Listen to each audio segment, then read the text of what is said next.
All right, hello world. This is CS50 on Twitch. My name is Colton, and today we're joined by CS50's Nick Wong. Nick, hello. Hello. Thanks for joining us on stream. What are we talking about today? We're talking about Kali Linux. Kali, yeah. What is Kali Linux? So yeah, great question. I think a lot of people have heard of Kali, more or less. But basically, it is a penetration testing Linux distribution. So it is geared towards pen testers all over. The goal is for them to be able to just spin up a device with a fresh OS, and they have all the tools that they would possibly want to do pen testing. So I see in the chat everyone's talking about hacking.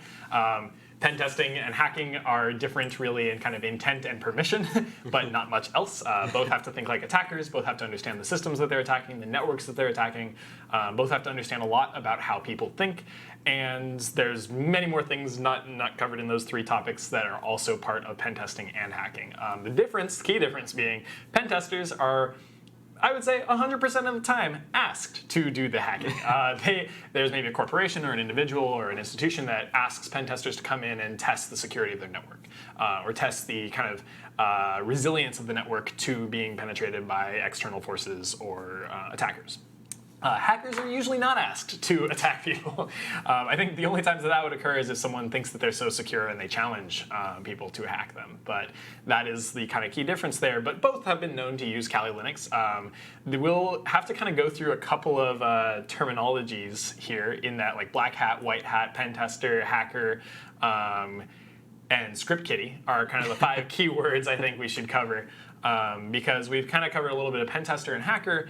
There's black hat and white hat, which kind of correspond, or I guess white hat and black hat that correspond, where a white hat hacker is someone who tends to work as a pen tester. They're employed, that's their job, they get money, and they're legally allowed to do certain things. And a lot of times in pen testing scenarios, if you're hired by like a company that has sensitive data, they have very strict rules on what you're actually allowed to do. Maybe you guess a password username combo and that's it. You don't go any further. Or maybe they say, okay, you've got that, and now you are allowed to spread a virus from machine to machine, but you're not allowed to do anything else from there. The virus can't take information, no information extraction. There's other companies that might say, hey, extract as much information as you can get at the end of the week, tell us what you got. And we'll verify that that was like the right information. Now, black hat hackers are what you think of usually when you say hacker. That's the person who's going around snooping through a system, putting viruses on things, doing all sorts of terrible stuff, maybe for good purposes in their minds, but it is certainly illegal, or it should be very illegal. United States laws on hacking are actually a little questionable, and whether or not they actually do what they say they do, I think you can look at the Senate interviews or Congress interviews of Zuckerberg and Pichai, and that'll kind of tell you what you need to know as far as where our lawmakers are on hacking legislation or just technological legislation. Somewhat removed. Yeah, that's a good way to put it. Yeah, it's a wild time out there. And I see in the chat, David is Present. said hi. He's up here. Yeah, the chat's a little bit popping right now, so it kind of went up. Someone said Mr. Robot is lurking. The sandwich said that. I saw the first episode. I watched the first episode of Mr. Robot because you guys always talk about it, and I was super psyched to actually see that. Very good show. Kali's featured pretty prominently in Mr. Robot, yeah, especially towards the later season. After season 1, they don't use it a ton, but season 2 and season 3, you'll see the iconic pop-up. Yeah, actually, I should probably pull that up on my screen. But yeah, very cool. Nick, do you code too, or is Linux your thing? So I mean, those aren't necessarily mutually exclusive. I do love Linux systems. I tend to be a lot better with Linux systems than Windows, for example. But I do also code quite a bit. I code mostly in Python and C++, but I'm pretty familiar with like R, if you count that as programming. Nothing against R. Sorry, data scientists. I really like Python. I'm not a huge fan of R. MATLAB, I guess, if you count it, and JavaScript and jQuery and things like that. A lot of web development stuff as well.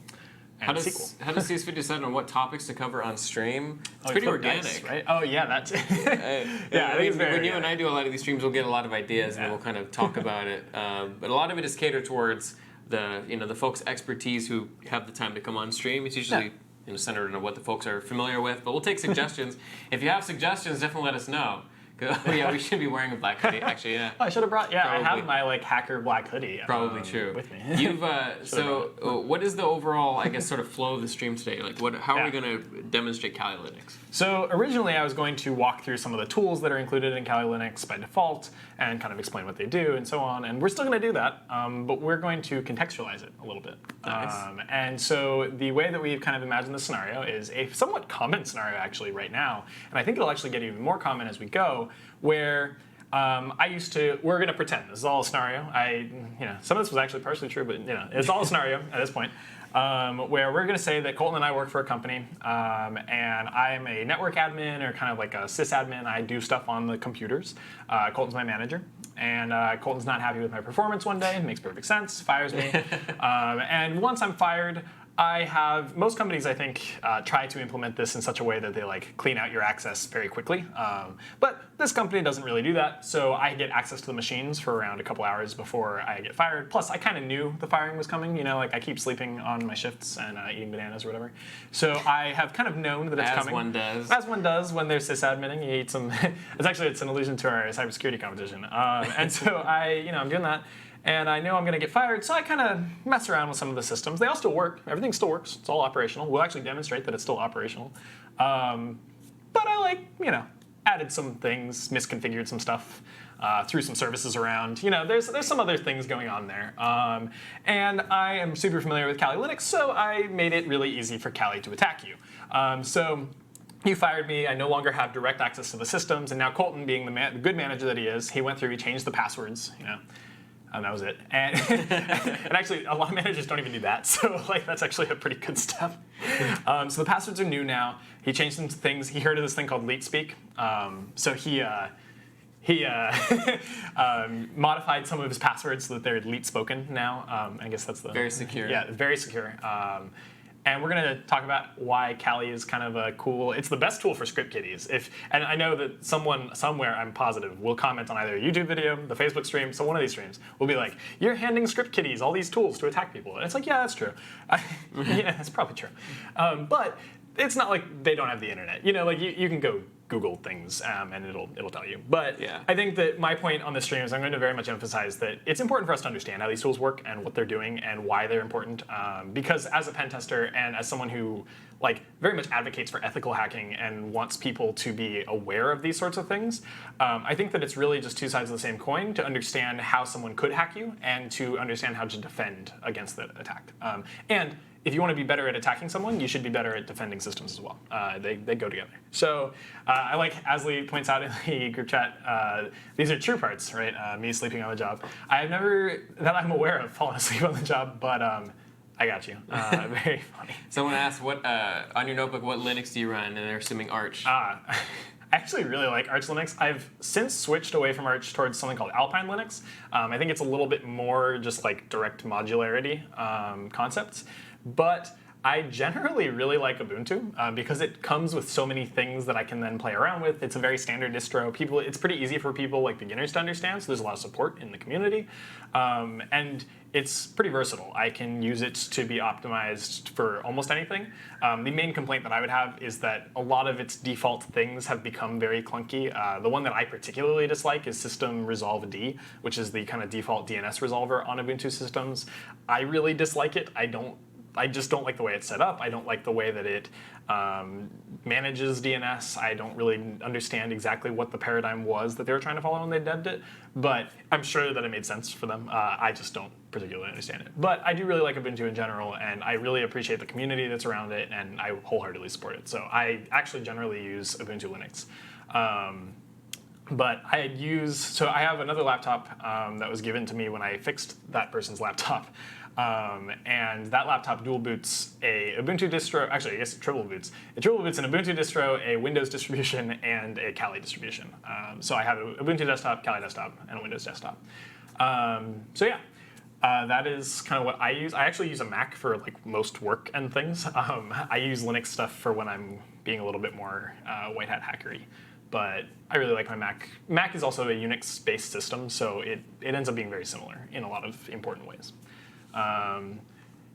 So let's see. There's some other stuff going on in the Chat, I think a joke from Buxy. I just want to send a ping message and get a Pong answer. This is very funny.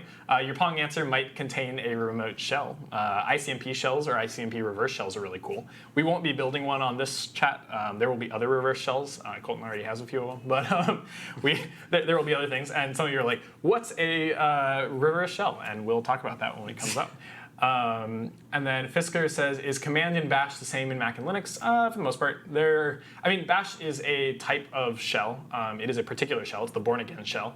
And so that shell works, I think, to my knowledge, it works almost exactly the same in Mac and Linux, on Linux distros and Mac. There are some things underlying it that like change implementation details, but I think otherwise it's pretty much the exact same.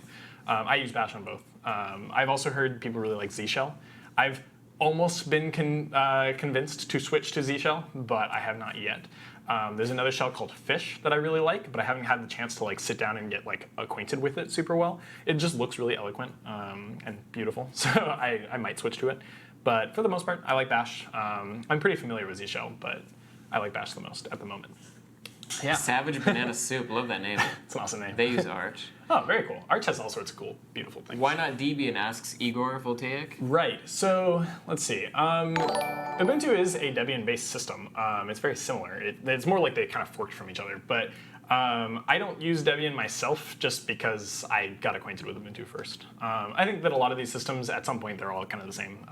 If you can get them to work for what you need, then there's no reason to switch.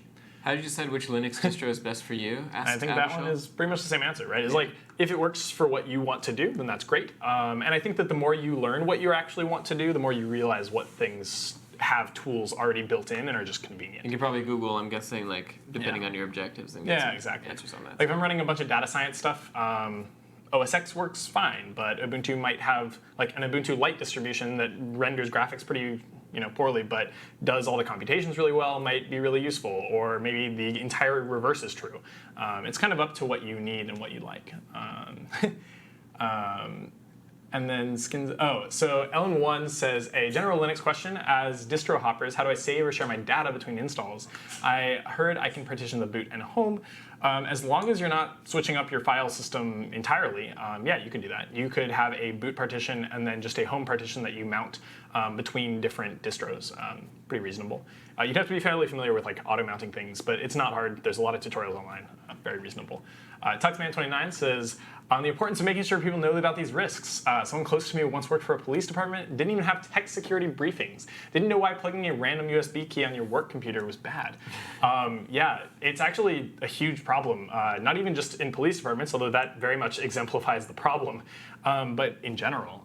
So there's a group, Hack5, really cool, would recommend looking them up, HAK, number 5. And they're super interesting. They do all sorts of cool like white hat stuff, and they have a really cool podcast on it as well. And they did this little kind of social experiment at a local university where they took a bunch of USBs and threw them around the campus, except their USBs would ping back to them. They actually contained beacons that said, hey, I've been plugged into a computer that was not sandboxed, it was not air-gapped, it was not protected in any way. I'm just literally on someone's machine. And it didn't do anything malicious, it was literally just to kind of demonstrate what goes on. And they found it was something like 68% of people would like grab these USBs. But I think the actual stat was 68% of their USBs were picked up and plugged in that they know of. And so some of them might have just like died or broken or whatever. Yeah. So yeah, very much useful to keep in mind. And there's a lot that goes into that. @Dominate says, will you provide some pointers on how to start a journey into white hat hacking? No, just Google it answers. I don't know what exactly you would Google, except for how do I get started in white hat hacking? But I think that the way that I got started and the way that I think works really well for a lot of people that like hands-on learning is take a system that you built, right? So at home, I use a bunch of Raspberry Pis. I think they're awesome. They're beautiful, like small computers. You can put almost any sort of reasonable OS on them and configure them to do something like DNS or an SMTP or some server. So not only do you gain understanding of that server or that device or whatever, but you gain understanding of how the configuration works. Because a lot of hacking stuff deals a lot with like engineering people and engineering kind of the configuration or being aware of how things are commonly configured and then taking advantage of that configuration. The other thing that you might want to do if you're interested in it is, I mean, yes, taking courses in white hat hacking will give you exposure, which is very useful. It is actually kind of one of the biggest issues with trying to get into any topic, really, is like, how do I know what I don't know? You know, like how do I see the space of things that I just don't understand? And I think that classes are really useful for that because they provide a structure, and they also have a bunch of people who have that knowledge. Googling particular things like, can I go, maybe how do I hack into my own Wi-Fi network is a really interesting one. So I will always advocate, test it on yourself, right? Like it's kind of like, you test hot water on yourself before you give it to your baby or whatever, like do that. Because it's not illegal for you to hack yourself. From what I know, with like some kind of caveats where it's like if you work for a corporation, count yourself as the corporation, then hack the corporation, that's illegal. But like, there's certain things where like you could, I guess, twist my definition. But generally speaking, if you're at home and it's your own home Wi-Fi and you own the Wi-Fi and the router, then yeah, maybe like test it out. See if you could do a man-in-the-middle style attack. Can you reroute someone's traffic to your device instead of to your router? Things like that. There's all sorts of things, though, to keep going. So Al Gore says, what do you think about FreeBSD? To be honest, I hate it. I really just don't. You get honest answers on the show. I really do not like using FreeBSD. In our competition 2 weeks ago, we actually had a machine that ran FreeBSD. And the kid that we assigned to it was like, question, how do I do things on FreeBSD? And everyone in the room was just like, I don't know, you just need to look. So we Googled a lot. I just don't particularly like it. Things on FreeBSD. And then I think Boostoppagang. Yeah, Boostoppagang? Cool. Said, what is Chrome OS? That is the browser-based OS that is provided on Chromebooks, so Google's things.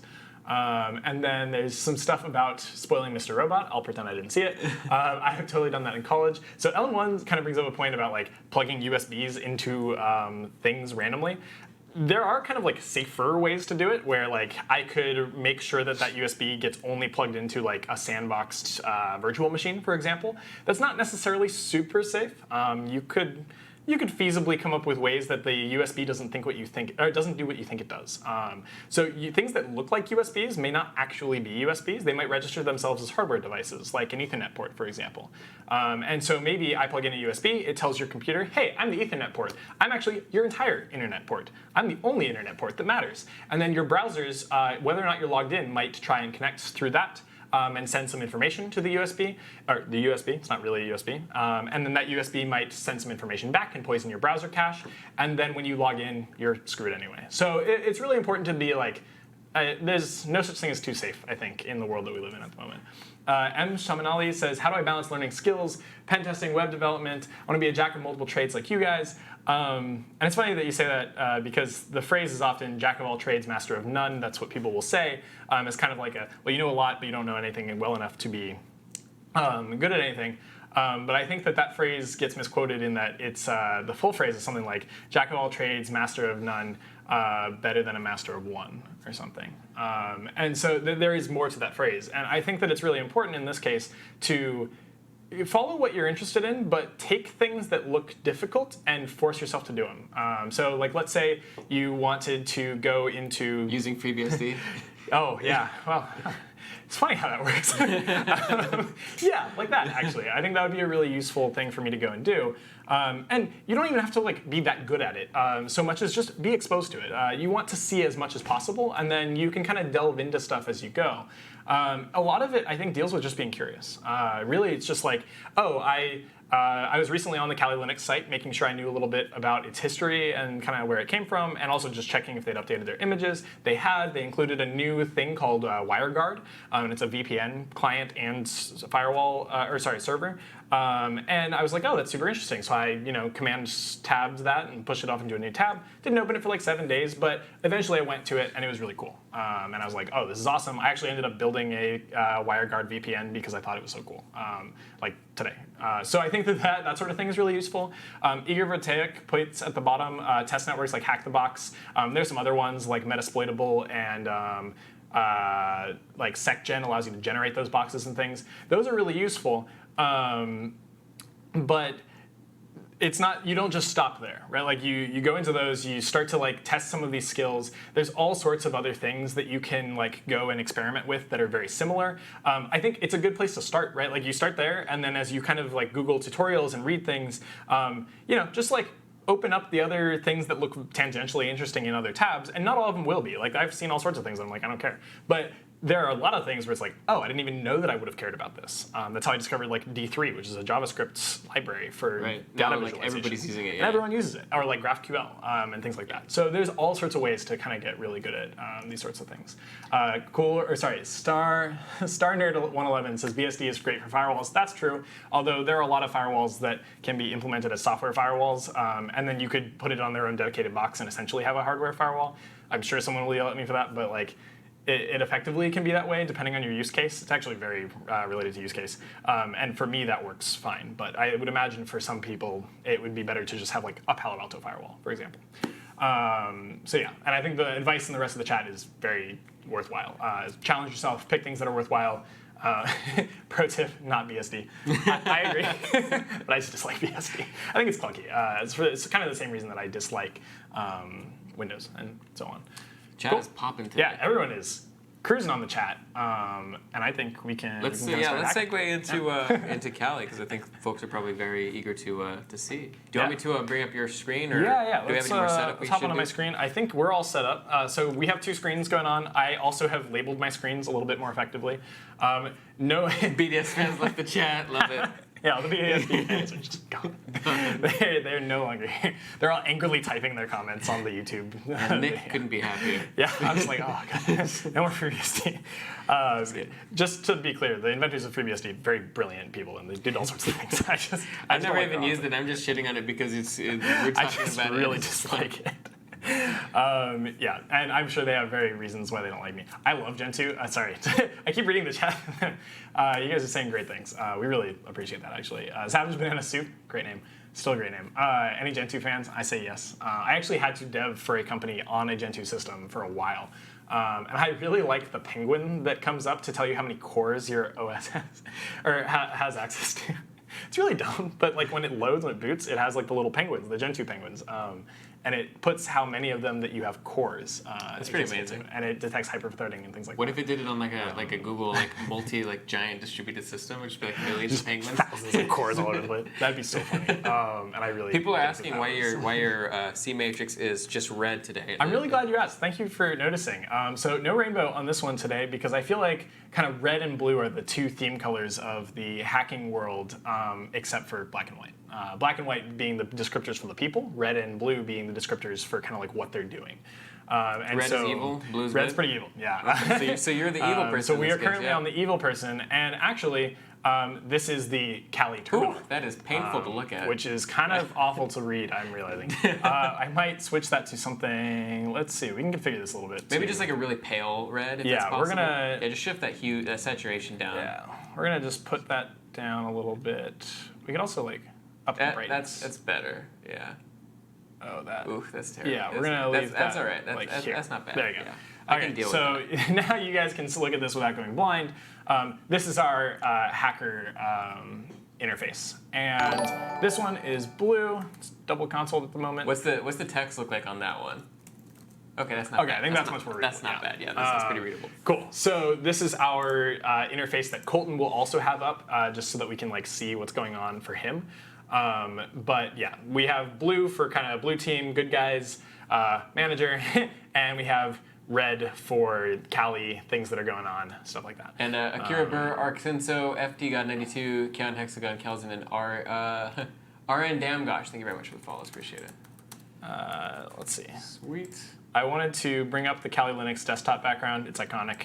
I don't have a desktop version running right now, but this is... In the show, I think they had a black and white version, but with the same, same kind of thing. Let's go find that one. That's actually you could type in the images, like, I think it was maybe that second image there. Oh, it might just be up If you just do somewhere. like Mr. Robot Kali Linux, you'll probably see a screenshot. Oh, we tried to. I'm pretty positive it's like the third row. There we go. It's like that first one. Any of these, I think this is the one that he maybe uses. And I actually really like the quieter you become, the more you are able to hear. I think that's a reference to like a phrase from ninjas or samurai. conflating those two would be really Like insulting. Sun Tzu, So or yeah, like the it's like Art of a War? kind of like ancient phrase of like if you kind of just like silence yourself, you can hear all sorts of other things. But yeah, it's this beautiful kind of idea, very cool. And it was basically just invented for pen testers. Someone had a really good suggestion, try red on black. So I might do the kind of similar but opposite. In that edit background color, and I can edit my text color, I believe. Maybe not. Maybe we'll just do like a black. And then this is kind of red. That's fine. You have a red prompt, a red like my prompt is red. You know this is Callie. PWD. Yeah. So this is Callie. This is good. This is the cool people. Baptiste Rosell, thank you very much for the follow as well. Yeah, thank you. Cool. So someone asked, what separates different Linux distros? And that's a very broad question. There are all sorts of things that separate them. But one of the main things is kind of like different sets of like user paradigms. So like different ways that users should really be approaching things. So Ubuntu, for example, really focuses on like everything has like these services and processes, and it's very much like how am I going to adjust things based on what services are running, what's the status of these services, how do I turn things on and off. It's modeled, I think, a little bit closer to, maybe not have originally been modeled this way, but it looks as if it's a lot closer to like a, more like a desktop experience. If I go into the Ubuntu distro, which is what this is, I can do like a sudo service status all, and see what services are running. Everything is in file systems and stuff like that. And there's just all sorts of stuff going on here. So in Callie, you can actually do the same thing. They're very similar in terms of like what they have access to on the underlying side. So this has also a lot of services. For some reason, the Callie distro is running a lot faster than the Ubuntu one. Faster, yeah. It's very fast. And part of that is due to the fact that Callie is meant to be pretty fast. So if we kind of scroll through all the services, there are some extra ones on Callie that you might notice. Beef is one of them. And then there's another one that's worth noting. I think the Metasploit service is in here somewhere. Moredo is another one. Nginx for this.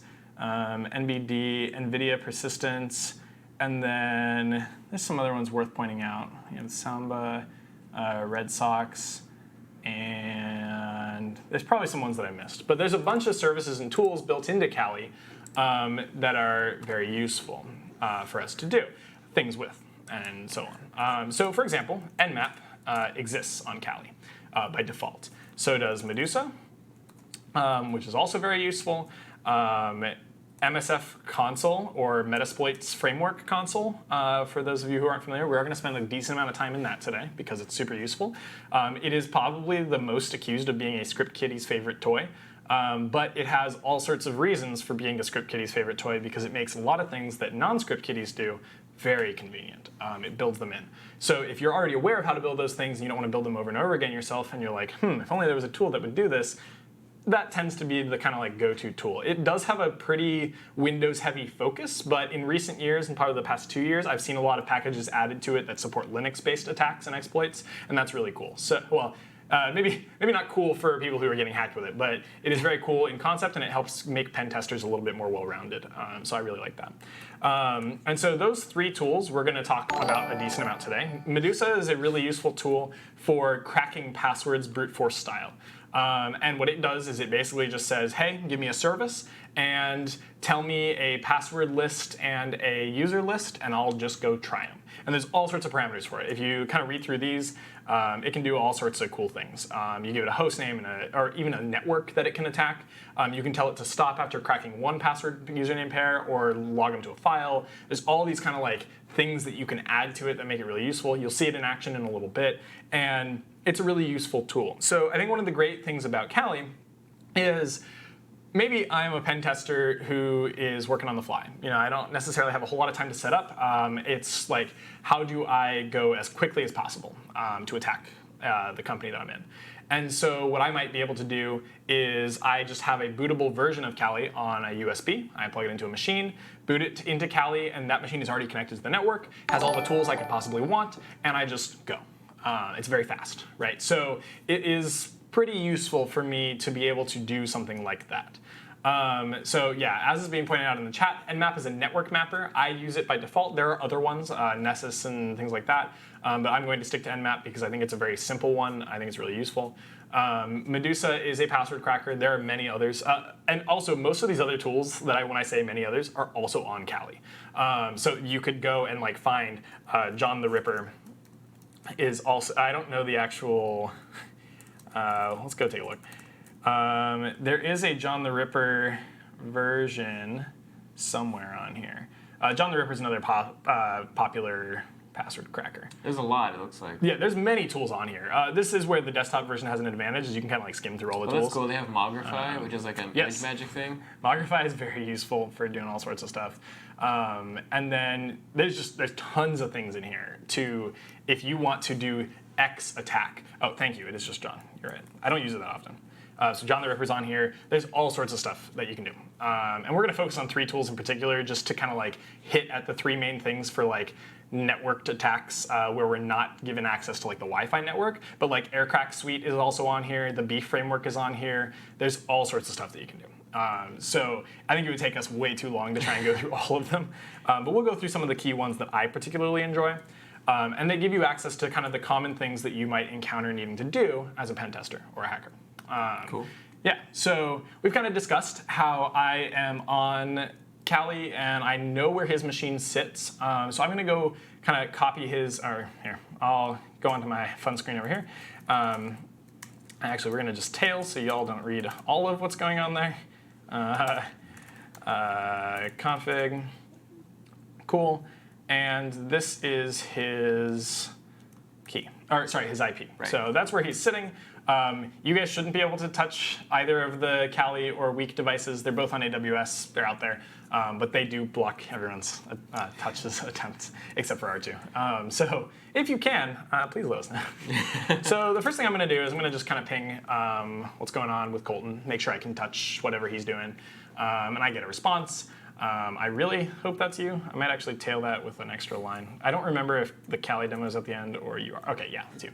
Cool, so I can ping you, and I kind of know that your host is there, which is great.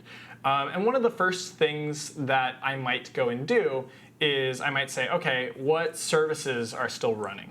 Because I know that it's been like a day since manager got on there, and I want to go and make sure he didn't shut down any of my favorite services. So Nmap is a really useful tool for that. I can do just Nmap with no flags and give it a host, and it'll just do a really quick scan of common ports and just go bing, bing, bing, what's open. And Nmap actually has all sorts of powerful tools, like, hey, take a host that's a zombie and use it to ping other things so that they can't necessarily trace back who's doing the pinging to me as the deadly host or the malicious host. You immediately know that server has a database on it.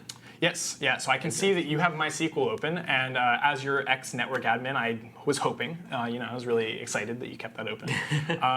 Because, you used to have me go on vacation, and I had to still administer the database, so I left myself a remote user, right. And maybe my config was a little off. I didn't restrict it to a specific IP.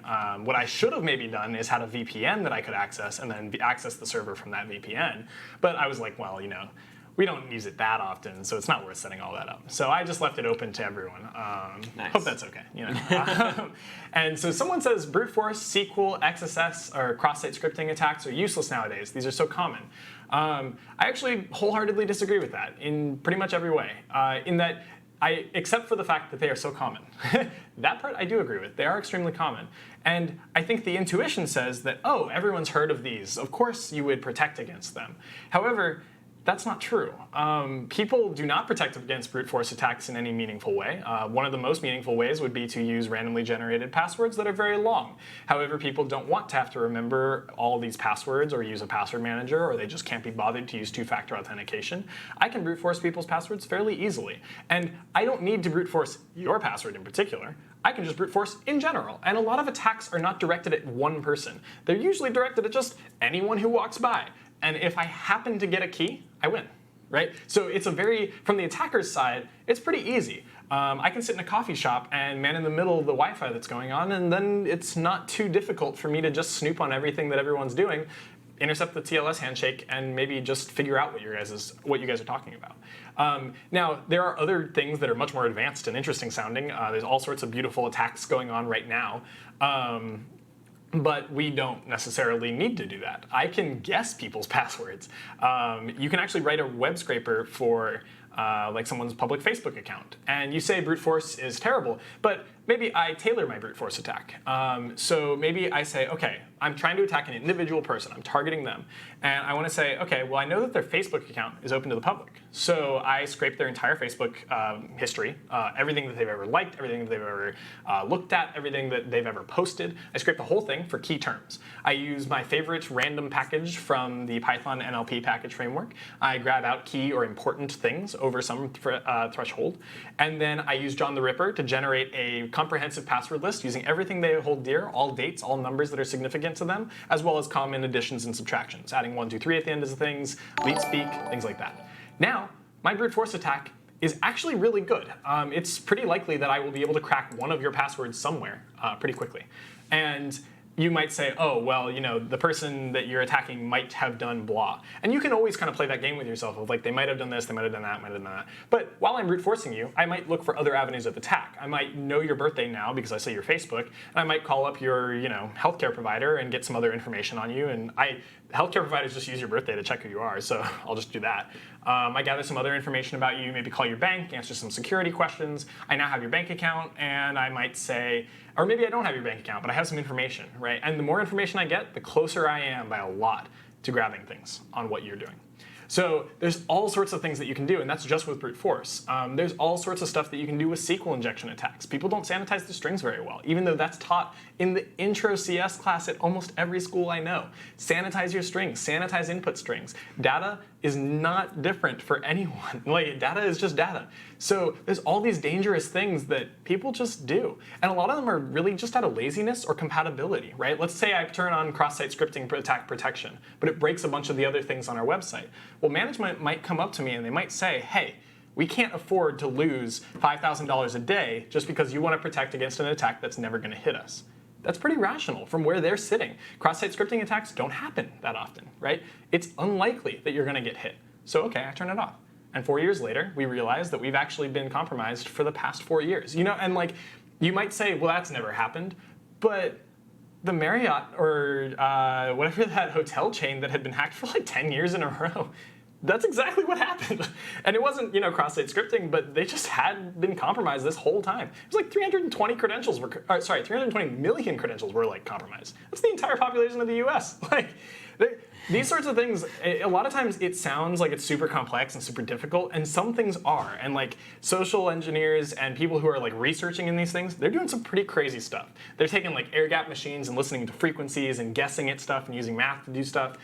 They're breaking algorithms and doing all sorts of cool stuff. But what I'm talking about is just good old-fashioned like taking use of people's kind of social weaknesses.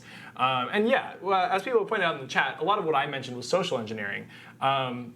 But hacking and using social engineering, that's just one of your tools, right? It's just as important as having Kali Linux or having Nmap or other tools that can do these for you. It's how I get information, right? A hacker's game is really, how can I get as much information as possible without anyone knowing that what they're giving me is important? And that's the real trick at the end there is people will often say, I don't care who knows this, it's not important. And they'll say, who cares who knows what my favorite color is or what street I was born on? None of that's interesting. Not to you, maybe, but those are your two first security questions for your bank account. So now that I've got those and your bank account, I can validate myself as you anywhere because people often assume banks are safe. But Santander had a security vulnerability where it would redirect you to its HTTP site instead of HTTPS, which means that if I'm man-in-the-middling something on, you know, Starbucks Wi-Fi, and I've just redirected you all through my router that then redirects you onto the Starbucks Wi-Fi, hey, I see your Santander site. I have your bank account login information now. Your bank didn't protect you. So there are all these things and implicit trust that people put in the things they use, the services they use. And that's dangerous. Something that I saw a little while ago where I was asked to do this by the people who did it, so it was legal, it was above board. But I was able to use a SQL injection to get access to someone's database on a certain forum online. And their SQL injection was protected against like easy like oh, do this or this and it'll drop everything or whatever. Their login information was sanitized. That was good. But their search bar on their website, they had built it themselves. And they didn't think that anyone would try to do anything weird with SQL in that. It's a search bar. It's not interesting. And so what I did was I SQL injected things into their search bar, and I changed one of the text displays that was being auto-generated. They were selling things, so it would query their database, and then it would return something in the spaces where like products should go with the return from that database query. And so what I did was in the SQL injection, I replaced their database query with my own, and then the website would just tell me what I wanted to know. In fact, it told me all their users' passwords, they weren't hashed, and it told me all their credit card numbers, also not hashed. Nothing interesting. And so then I emailed them and I said, hey, I've completed my pen test, my remote pen test, and here's where you can pay me. Here's the flaws I discovered. Here's how you should fix them. There are probably more, right? Like I only discovered X, Y, and Z flaws, and I think that they're really serious and important. I think that they should be your priority right now. But there are many, many more that you probably need to go fix. Here are my suggestions as to where those are. And I'm by no means a professional pen tester who's been doing this for years, but it was a really cool experience, and it was important to them that someone do that for them. Now you're a millionaire after having all those Yeah, credit cards. and now I have all the. That would be hugely criminal and an abuse of the white hat trust that I get as someone who is paid to do that. But it's scary, right? Because those people all trust that service to not do that, and so there is this kind of problem with us trusting people in that provide these services. We kind of trust them like kids trust adults, where we think they know better than we do, and not always. Bob Knight points out that Facebook saved passwords in for a while, and this is another one where it just didn't look like what it was. They saved plain text passwords in a log file somewhere, and it was just the engineer who needed the log file didn't think of it as a security problem, and the people who thought of it as a security problem didn't know about the log files. And that's a gross oversimplification, but it's roughly what happened, and it's a huge problem. It exposes passwords for what, 50 million people? That's horrifying. Or 20 million people? So, it was a lot. Go Google it if you want the actual numbers. But it was a lot of people, and that's horrifying. Facebook has a lot of your personal information on it. I can take your identity if I can steal a lot of your Facebook stuff and kind of think about it. If I'm clever with how I put that back together, I could probably take your identity. And that should scare the crap out of you. It should make you more paranoid. It is worth being paranoid and having a little bit less convenience in your life to not lose something like your identity or your bank account or things like that. Yeah. So that's kind of my quick rant on what I think some of these things are about. But yeah, anytime you think you're safe, that is where you are at your most endangered point. Because when you think you're safe, hackers are like, oh, good. You're not trying to do anything to get me. Right. And remember that while you don't maybe think like an attacker, that's great, and I'm really proud that you're a good person, I guess. But hackers do. And they're constantly thinking like attackers. And they're looking for path of least resistance, right? If they see you and you've got great passwords, it's probably not worth their time. And that's one thing. It's oh, okay, well, I couldn't crack the password in 4 minutes, so I'm gonna just move on to the next person. And that's easy. I just go find your grandmother or something, and I'll just hack her instead. You're just looking for the easiest path. And so what I'm pointing out here on this is yeah, we're walking through Kali and doing all sorts of interesting things, but we're walking through stuff that I've deliberately compromised, right? I've put a bunch of stuff on Colton's virtual machine there that is all broken. There's bad configs everywhere. There's bad stuff working around. He has terrible passwords, but they are leet spoken. The scenario is really set up just for me to be able to demonstrate Kali, but the point that I tried to make was I pulled from stories that I've heard or things that I've actually seen when I did this. People love to leet speak passwords. Why do you think John the Ripper has an option to leet speak all of the password dictionary that you pass it? These things happen all the time. And it's a lot of times people are just lazy. It's just convenience. So we then mapped his scan, and I'm actually gonna add another couple flags to Nmap. So we're going to do this, which is going to make Nmap a lot more verbose. So I added 3 V flags. You can keep typing V to make it more and more verbose, but we're going to just let it kind of run its scan. There are many types of scans that Nmap can run. I would recommend looking through the documentation if you want to know some of them. But I also ran a full scan. So this is now going to scan a lot more. It's going to fingerprint his OS. It's going to try and tell me as much information as I could actually find about his machine. So we're going to let that run for a second. And Nmap might take a little while depending on how many ports you throw it through. And And yeah, I see on the chat, people say, I think many people will break the law after this stream. My point is thoroughly, do not break the law. I am fully on the side of the lawmakers, even though I think they're a little bit behind and slow. I think that protecting people is very important, because if you hear, hey, a bunch of people don't know what they're doing and out of convenience do all these sorts of like terrible practice and security things, and you are happy because it means they're easy targets, you should probably seek some form of therapy and or like double check what you're actually thinking. Because they're humans just like you. And if you think that like, oh, but I'm above them because I do all these great things, you're not. People can hack you. Like, no one is really. So like, you know, there's all sorts of things that don't get cocky. You know, like we're all people, and I believe it is our responsibility, if you do learn a lot of these things, to then help the people who don't know it. So the Sandwich says they saved all their passwords in a huge vault with lasers, totally secure. I mean, I'm not touching the lasers, so it's all you. But if that's powered with Chrome OS, I might go after you. Mostly kidding. And then Enclave says, what is this channel about? So the channel is about all sorts of tech stuff and things. And I mean, Colton's done stuff from like genetic algorithms to game development to here we are with Kali. There's all sorts of things going on. Really just a brilliant idea on Colton's part. We run the gamut, all kinds of programming stuff. But today's more of a conceptual, technology-focused stream. Yeah, and we're gonna hack you a little bit. Yeah, a little bit. And that, you know. It was very fun. Permittively hack him. As an FYI. I'm allowed to hack him, mostly. I want to thank also Sharyuga, Yityat, Mustafa Aswani, and BR Tolo for the follows. Yeah, much thank you. Appreciated. And you'll notice our Nmap stream. What am I saying? Our Nmap script is finished running, so we're gonna go look through some information on that one. Dick Meta 124 asked, is this and all previous live video going to be added to the CS50 edX course? Not the edX course, but certainly the CS50 YouTube, youtube.com/CS50, and also we show them on our Reddit, and we'll show them on our Facebook page. Yeah, they're all over the place. Tune in there, definitely. All right, so we get a lot of output from this. We're going to ignore some of them, but we're going to skim through them. So I have verbose mode on, so it's just telling me what it's doing as it goes. That's what all this stuff is. But then as I scroll down, eventually I get this. So basically, the first thing that it tells me might not sound super important, but it kind of is that the host is up, and it responded with like a very normal response. There was nothing crazy, there was nothing interesting going on, but it was just like, hey, I'm alive.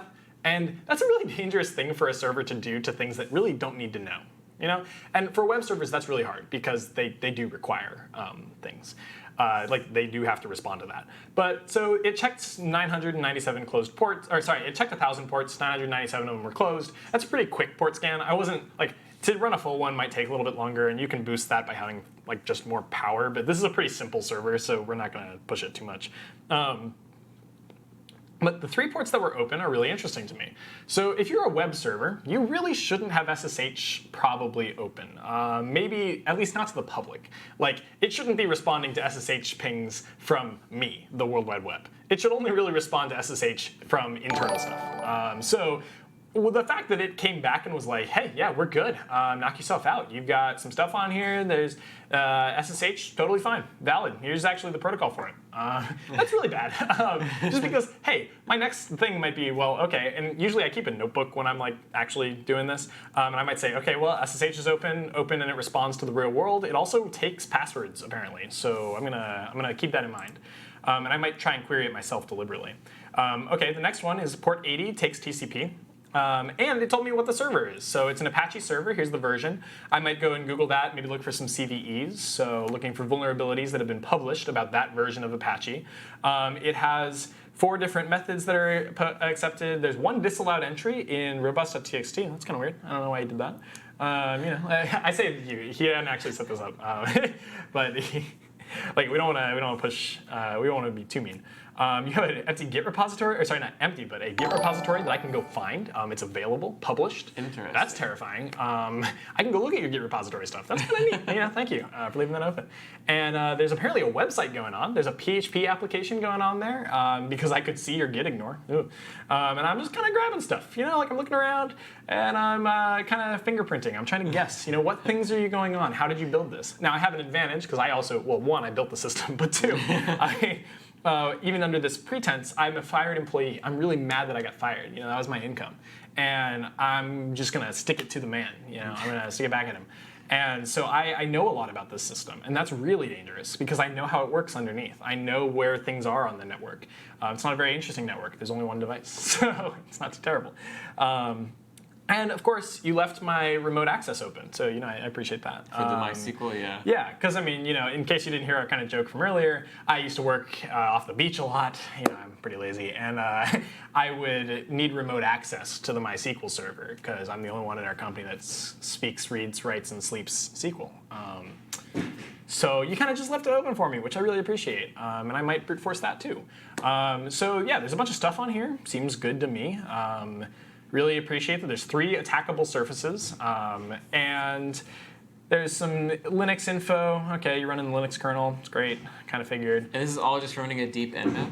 Yeah, this is just from running Nmap with the A flag, which looks to fingerprint OS.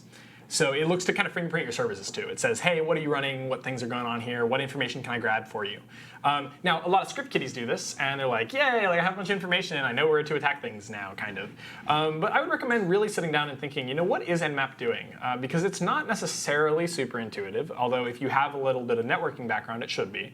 And it basically just says, hey, I'm going to go send a packet of the appropriate type to this port, and I'm going to see what comes back. And so if you're familiar with pings, there are actually many kinds of pings. Pings referencing ICMP, which is the Internet Control Message Protocol. And there are many different numbers that correspond to different things, but I might ping you and might see, hey, do I get a host unreachable back? Do I get a nothing back? Are you doing certain things that time me out? There's all sorts of stuff that's really useful to know on my end. So Nmap can actually do that. Nmap can run just a straight up ping scan. It can run a comprehensive port scan. It can run port scans on specific ports on a whole network. It can do all sorts of stuff. And the graphic interface draws you a map of everything who's connected to your network. That's pretty cool. Yeah, very cool tool. It was built, I think, by just one person, and he's super interesting. We tried to get him to come talk here, but he's a little too busy for us, so next time. But yeah, very, very cool. Would recommend looking through it, play around with it, scan your local network. Maybe not your work network, but scan your home network. I will always advocate only scanning or doing anything on a home network that you own the whole thing. So if you live in an apartment where your landlord owns the router and stuff, don't scan it. Leave it alone. Make a VPC on AWS and scan that. Just try. So basically, Nmap scans can look malicious from depending on who's looking and where, because it might mean that you might be initiating a DDoS, or it might be hey, you're fingerprinting the network. That might not be great. And if I'm a network admin who's really paying attention, and maybe we route all of our devices' traffic through a centralized firewall so I can see everything that's going through, and I deny certain things from DMZ and so on, then maybe I see you running a network scan and I go, yeah, that's bad. And I just shut down your entire ability to communicate with the network. So yeah, as StarNerd says, abide by the law, y'all. And I don't necessarily advocate that the law is always right. I advocate that you should fit within the law, and if you understand where it's wrong, follow the right process for fixing it. Because I'm not necessarily an anarchist, is basically what I'm saying. So yeah, we've Nmap scanned your stuff. You have all the services that I thought were running, still running, which is great. So now what I might do is I might say, okay, SSH is up there, MySQL's up there, and you have a website up. So I'm going to actually just go to your website. Oh, cool, I still have your IP up. And you'll notice this is our poor victim. It's just wow, there are 2 of us on here. Yay. And that's just me and Colton, me being the pretend neutral party. So I'm going to open up Chrome, and I'm going to go to that IP, and I'm going to see what's up there. Oh, you were testing yourself on DVWA. And this is something where I want to point out, DVWA is a great way to get acquainted with a lot of the things we're going to talk about. I'm not going to walk through it. There's plenty of tutorials online, but it is a very good thing for you to go ahead and check out. So I don't really remember the password. I think it was admin and password, right? Oh, cool. Nice. That was just kind of a random guess, the but damn not really vulnerable random. web application. Yeah, this is a great project. I don't think it's updated a whole lot anymore, but you'll notice over here, whoa, the highlighting is not working the way I think it does. You can try all these kind of old class attacks and things. I think the insecure CAPTCHA is the one that's probably the newest. But there's all sorts of stuff on here, and there's all sorts of things to do. There's tutorials all over the place online. You can go ahead and follow them, try them out. They even give you information on like how to do this. And it's really worth kind of playing through this. So you have like the brute force, you have the command injection, CSRF, cross-site request forgery, and so on. So it's really worth kind of just like playing through this. But I left it up here because I wanted to have a website up so that I could have an attackable surface. But I figured why not hit two birds, one stone, put a website up. So there you go, website. And something that I can also say, hey, you should go and try out this tool or activity to get you started. So for those of you who are asking how to get started with stuff, this is a great way to go. It gives you a bunch of topics to go and explore. It's worth diving into most of them. Go and figure them out. Get good at this. You can change the security level of DVWA. It's currently on low, shocker. But you can put it up to impossible. You can put it at medium or high and so on. All sorts of things that you should try and like go and figure out. So worth playing around with. There's plenty of setup instructions all over the place, but I used it to motivate having an actual web app up and also having a SQL database. I needed something to attack, so I put that up. Okay, so you have a website up. I'm gonna go ahead and check your like robots.txt because it told me that there was one thing that was denied. Oh, I can't access the slash. Well, that's a bummer, because I can access everything else. So I can't access just slash on its own with nothing in it. And that makes perfect sense, because if I go to just slash, it redirects me to like the index, and I get redirected along. But I could use something, there's a tool called dirbuster, which stands for like directory buster. And it basically lets me just enumerate all the things that you have on here. I'm not super familiar with it, so I'm really not going to demo it a whole lot. But it is worth it to kind of like try out some stuff when you go. And like this is more manual, it's not automated. I just am aware that you've only explicitly denied me from attacking that, just the slash on its own. I can't access it directly. So I can't see like a listing of all the things in that directory. Like you would see in like an HTML page, like an HTML directory. Yeah, exactly. But this is something I can do. This. And the fact that this is left open, and you'll have to excuse me, when I say you, I don't actually literally mean Colton. He's innocent. He does a lot of really good things. He's very good at this. But we're just going to reference kind of the general you, the manager that did this.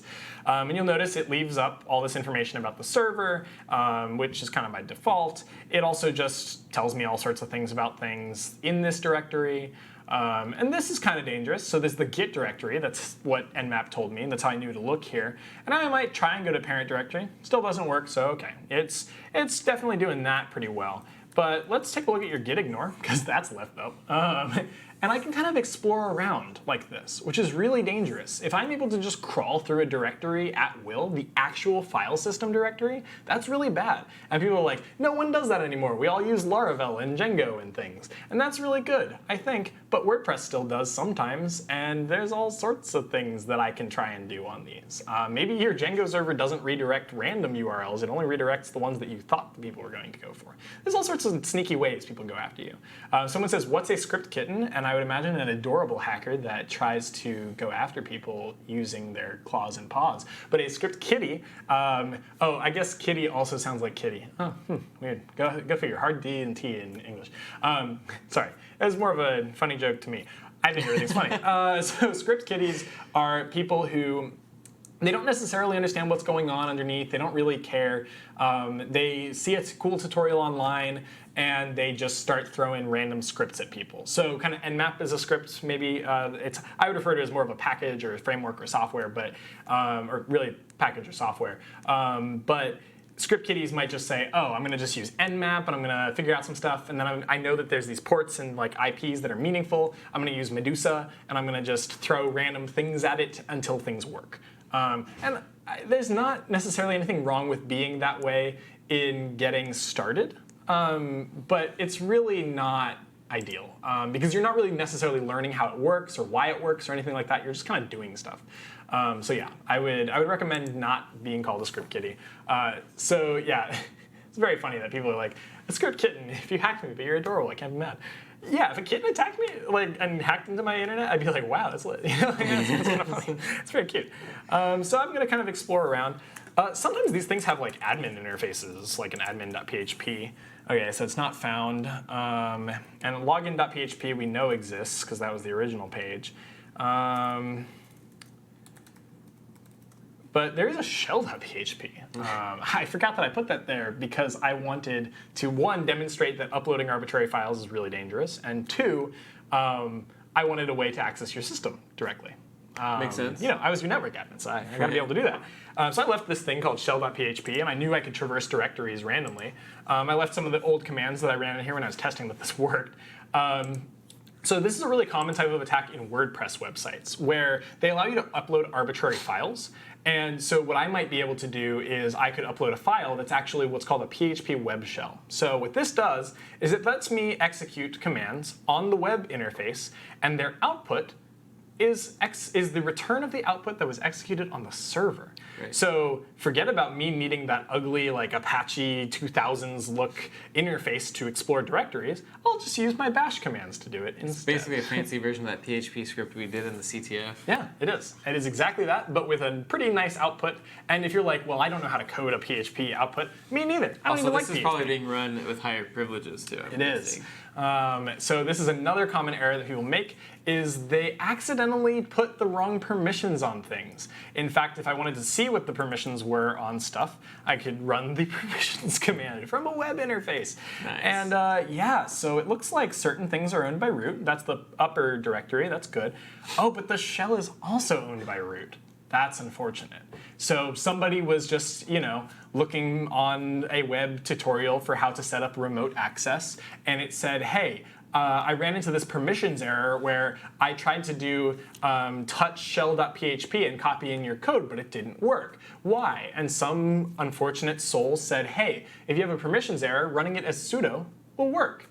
And so I did. I ran it as sudo touch, and then I copied everything in. And that's the problem. So did you compromise my MacBook? I got like two things here. Yeah, you do have some stuff on your MacBook, as you discovered. So Dan and I was waiting to see how long that would take for you to figure That's funny. Well, it looks like I locked up my computer, actually. It doesn't. It's not running anything. Although maybe trying to remove nobody might have. Yeah, I tried to right-click yeah, that. That may have. Wow, that's funny. Let's just cut to a shot of what that looks like so that everyone can see what happened. So to clarify, while Colton tries to figure out what's on his machine, it's nothing malicious, nothing terrible going on. It's not a I thought about it too. hack. I was like, should I close my computer? I was like, no, I trust them. They're not gonna. Yeah, we're gonna mess it up too much, but we thought it'd be kind of funny.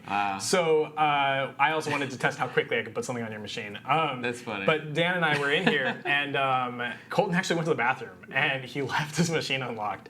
And Dan and I kind of looked at each other and were like, wouldn't it be ironic if on a stream about security, we then hacked Colton? The funny thing too is that I thought about it too, and I was like, no, they wouldn't do that. We actually questioned it for a second. We were like, wait, that's terrible, but we thought it'd be kind of funny. That's hilarious.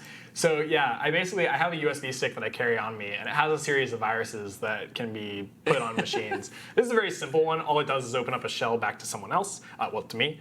But I left it on his desktop, and I didn't hide it or put it anywhere crazy. He's also on a guest account on his Mac, so I figured it'd be less horrifying.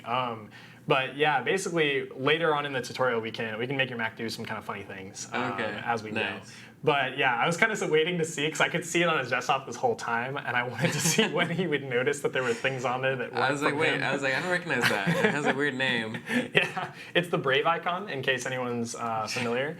So my USB has the Brave icon, and I also am aware that my USB, if I unplug it before rejecting it, Mac OS just like freaks out and doesn't know how to remove it correctly, and it leaves it on the desktop until you put it in the trash. So it's kind of funny, and I thought it was like, it was kind of iconic, you know, it like stares back at you. People are saying late April Fools. Yeah, like a hacker's April Fools. It's a day late.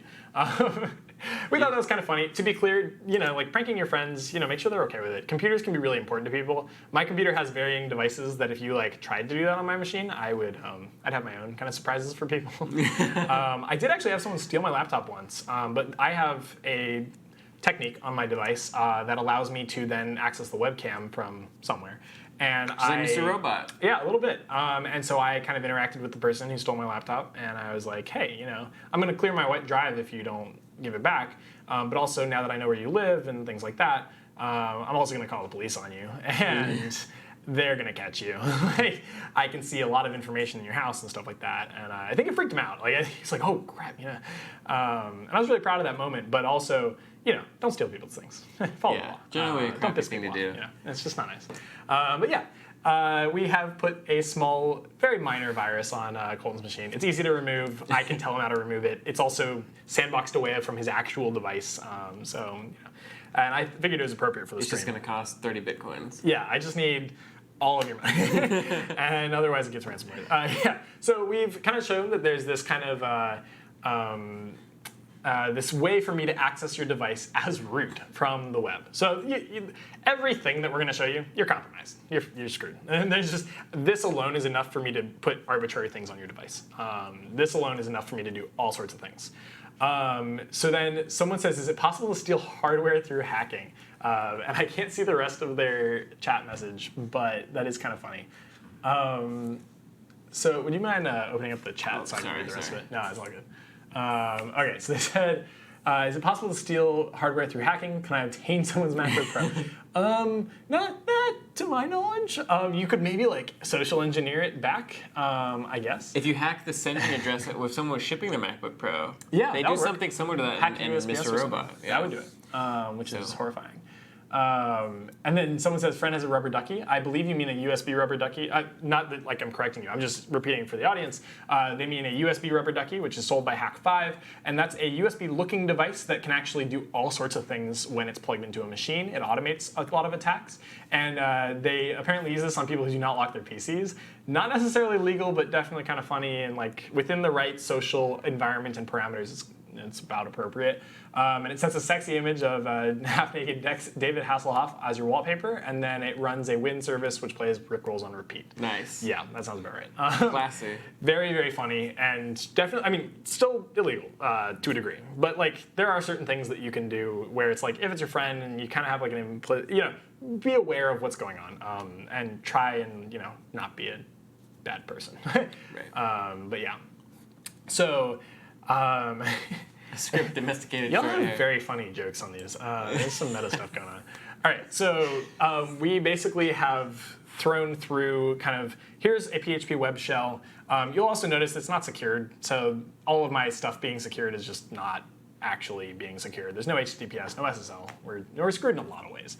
And I think that'll be kind of the common theme in this. It's just, everything's screwed. Everything's messed up. Yeah, so this web shell on its own is really dangerous. And if you just Google PHP web shell, I think there's a GitHub that pops up that has like a ton of them. But I think this one is the one that I used right here. And there's just, all of these are PHP web shells. If you find a vulnerable WordPress website and they're paying you to, or they have asked you to hack them, see if you can upload it. Or another alternative is maybe kind of in this style where I know I'm getting fired, but I want to retain access to stuff. Maybe I drop a web shell in the back somewhere, things that you wouldn't notice. So I called it shell.php to, one, make it easy to remember, and two, make it easy for you to find. But I was kind of curious, are you on HDMI 1? I'm on HDMI 1, yeah. Okay. Would you mind typing ls for me so we can just see what's on your desktop? On my desktop? Or not on your desktop, just on the host, the vulnerable host. Oh, I don't know if everything's too messed up right now. You might have to just drop nobody into an actual trash can. Like Finder is like locked up. Oh, that is very annoying. That was not necessarily intentional. I can relaunch. Yeah, just relaunch Finder. Yeah. Okay, wait for that. That's more just because I grabbed a USB that was. Okay, got rid of the Python script too. Is that expected behavior? That is kind of weird. It got Maybe rid it of, didn't got copy rid it. of, oh, you know, maybe the Oh, the desktop's I need temporary. to relaunch Finder. Or that was it. Yeah, that would do it. Yeah, then it should reappear. Maybe. Oh, interesting. Well, very good to know. We can hand you your virus back if you'd like. I have many. Can I get a? Oh wait, hold on. Yeah, I can't. Interesting. So I guess the guest version of this is. Oh, there you go. Okay. I can access that now. There we go. And you've got all sorts of stuff on your directory. 99 and very important directories. Yeah. So you have very important directories all over the place. Some of them probably contain stuff. Some of them don't. And there's all sorts of stuff just sitting in there. And basically, yeah, so people are like, oh, don't, alias things and stuff. Yeah, I didn't mess Colton's computer up at all. I basically just threw a file on there because we were waiting to kind of see it until he figured it out. But yeah, we just wanted to make sure that, it was kind of up there. But yeah, if he kind of like tries to find stuff on his vulnerable machine, on the device that we're using, it's kind of difficult. And the reason I wrote it this way was not just to like throw flack at him and kind of be entertaining, but really more based on the fact that a lot of times in production environments, you have all sorts of things going around. And this simulates a little bit easier, one, the consequences of bad organization, and two, the consequences are kind of the reality of like, you probably just have a bunch of files all over the place and directories and things, and they're really important to some people but not others, and it's really difficult to keep track of what's where. So whenever anyone says, oh, it's so easy to find a virus, like it's all over the place, there are 3 viruses and problems that have been exposed to you guys since the beginning of the stream. I saw one person catch one of them at the beginning of the stream. I don't think Colton saw it, which is great, because he was busy doing something else, and I was also looking for it. But no one else has pointed out these other viruses, and they're sitting directly in front of you. So, or they have been at some point in the stream. So my point is basically that even with obvious names, I named them like bad or evil or shell.php, they're all sitting there. I didn't try to obscure the names or anything, and hackers can, right? Like I could obscure it so that it looks like an actual name or a username, or a really common trick is to say, hey, maybe your username is Colton, right? And I add a new user, a malicious user, Colton, except the L is a 1. Now, on a quick glance, you may never notice that that's a different user than you. Now, the computer would know, but you might not. And Bob Ignite's like, evil stuff was there. Yeah, you were right. I actually saw your message, and I was like, yep. And I was just kind of hoping no one else would see. And so what Bob Ignite pointed out is, would you mind checking just like what services you have up? So it's like a sudo service -- status - all. And that's all one word. Sorry, status all is just one thing. So status - all. It's a very annoyingly built command. Like that? Yep, perfect.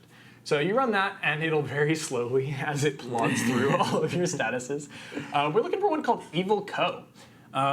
Evil Co. Oh, there is one. There I it can is. see it, yeah. Yeah, and that's a pretty awful Name service. for, yeah, it's an awful name for awful name something. for a virus. If you're trying to stay on the down low, Yeah, definitely not. you would notice that eventually. But my point is there, 50-ish people watching the stream. I can't actually tell, but somewhere on that ballpark, and one person noticed it. And maybe not everyone was paying attention or whatever, and @Dominate says, I didn't know the stream was Find Waldo Hacker Edition. You're right. But neither is real life, right? So it's kind of, my point is basically that it's pretty easy to hide stuff in plain sight. And then I'm sure if you were paying attention, when Colton ls is in this directory, there's a bunch of files called log keys. So that's a keylogger that's built on his machine. Nice. It's a pretty simple one, but it is up there. Now, I created a bunch of other directories to obscure that there was one of them is important, not necessarily the one you think. And then there's also this thing called shell.py. Named it pretty clearly. Like I wasn't trying to be creative here. I'm not too creative necessarily, but they're all viruses. They're all problems and things. Yeah, Bob Ignite's really on top of it. Nice job, man. It's like, wait, there's all these things on here. It's so bad.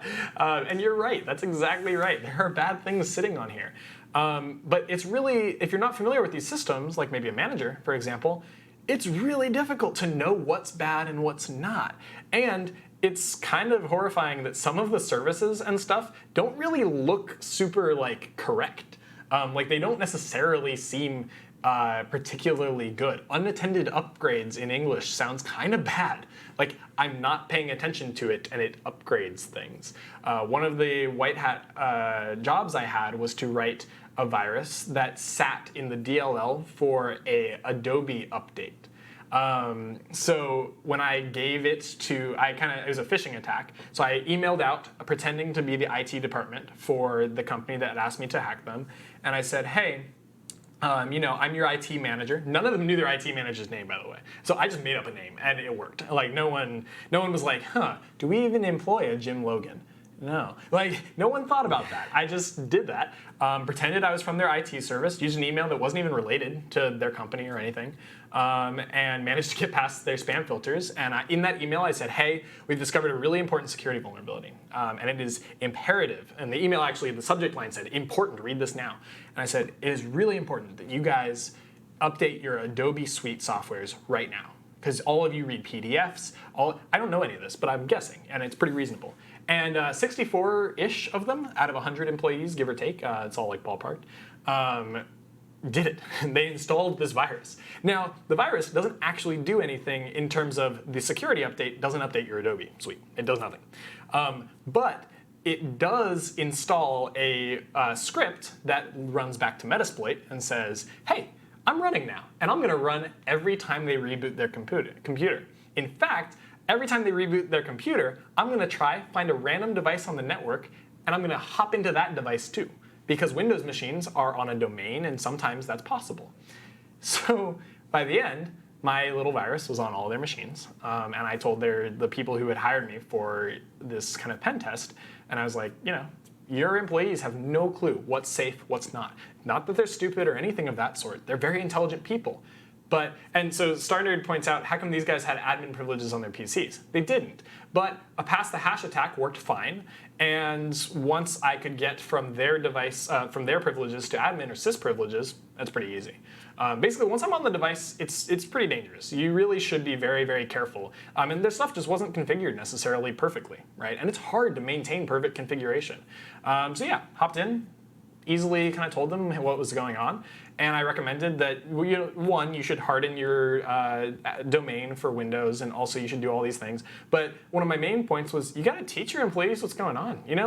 They should have, kind of as Andrei Patelin says, you should have IT people and communication protocols in your company. IT should not just be randomly emailing the entire company and saying, hey, do this. And no one should listen to someone who does that. There should be protocols in place. For good reason, for that reason. Safety, it's security. So yeah, there are all these things that should be done, but they're not. And I think that's one of my main points here is none of this is all that crazy.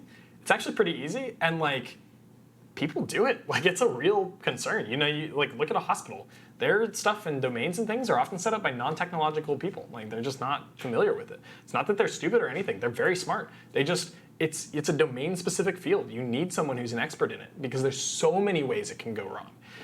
Someone put, I think, a dork.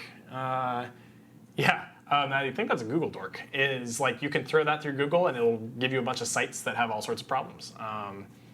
It's worth it.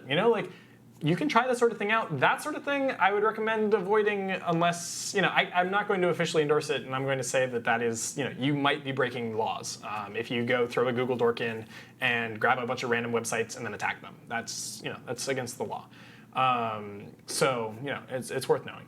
Someone says not all IT staff are Harvard educated.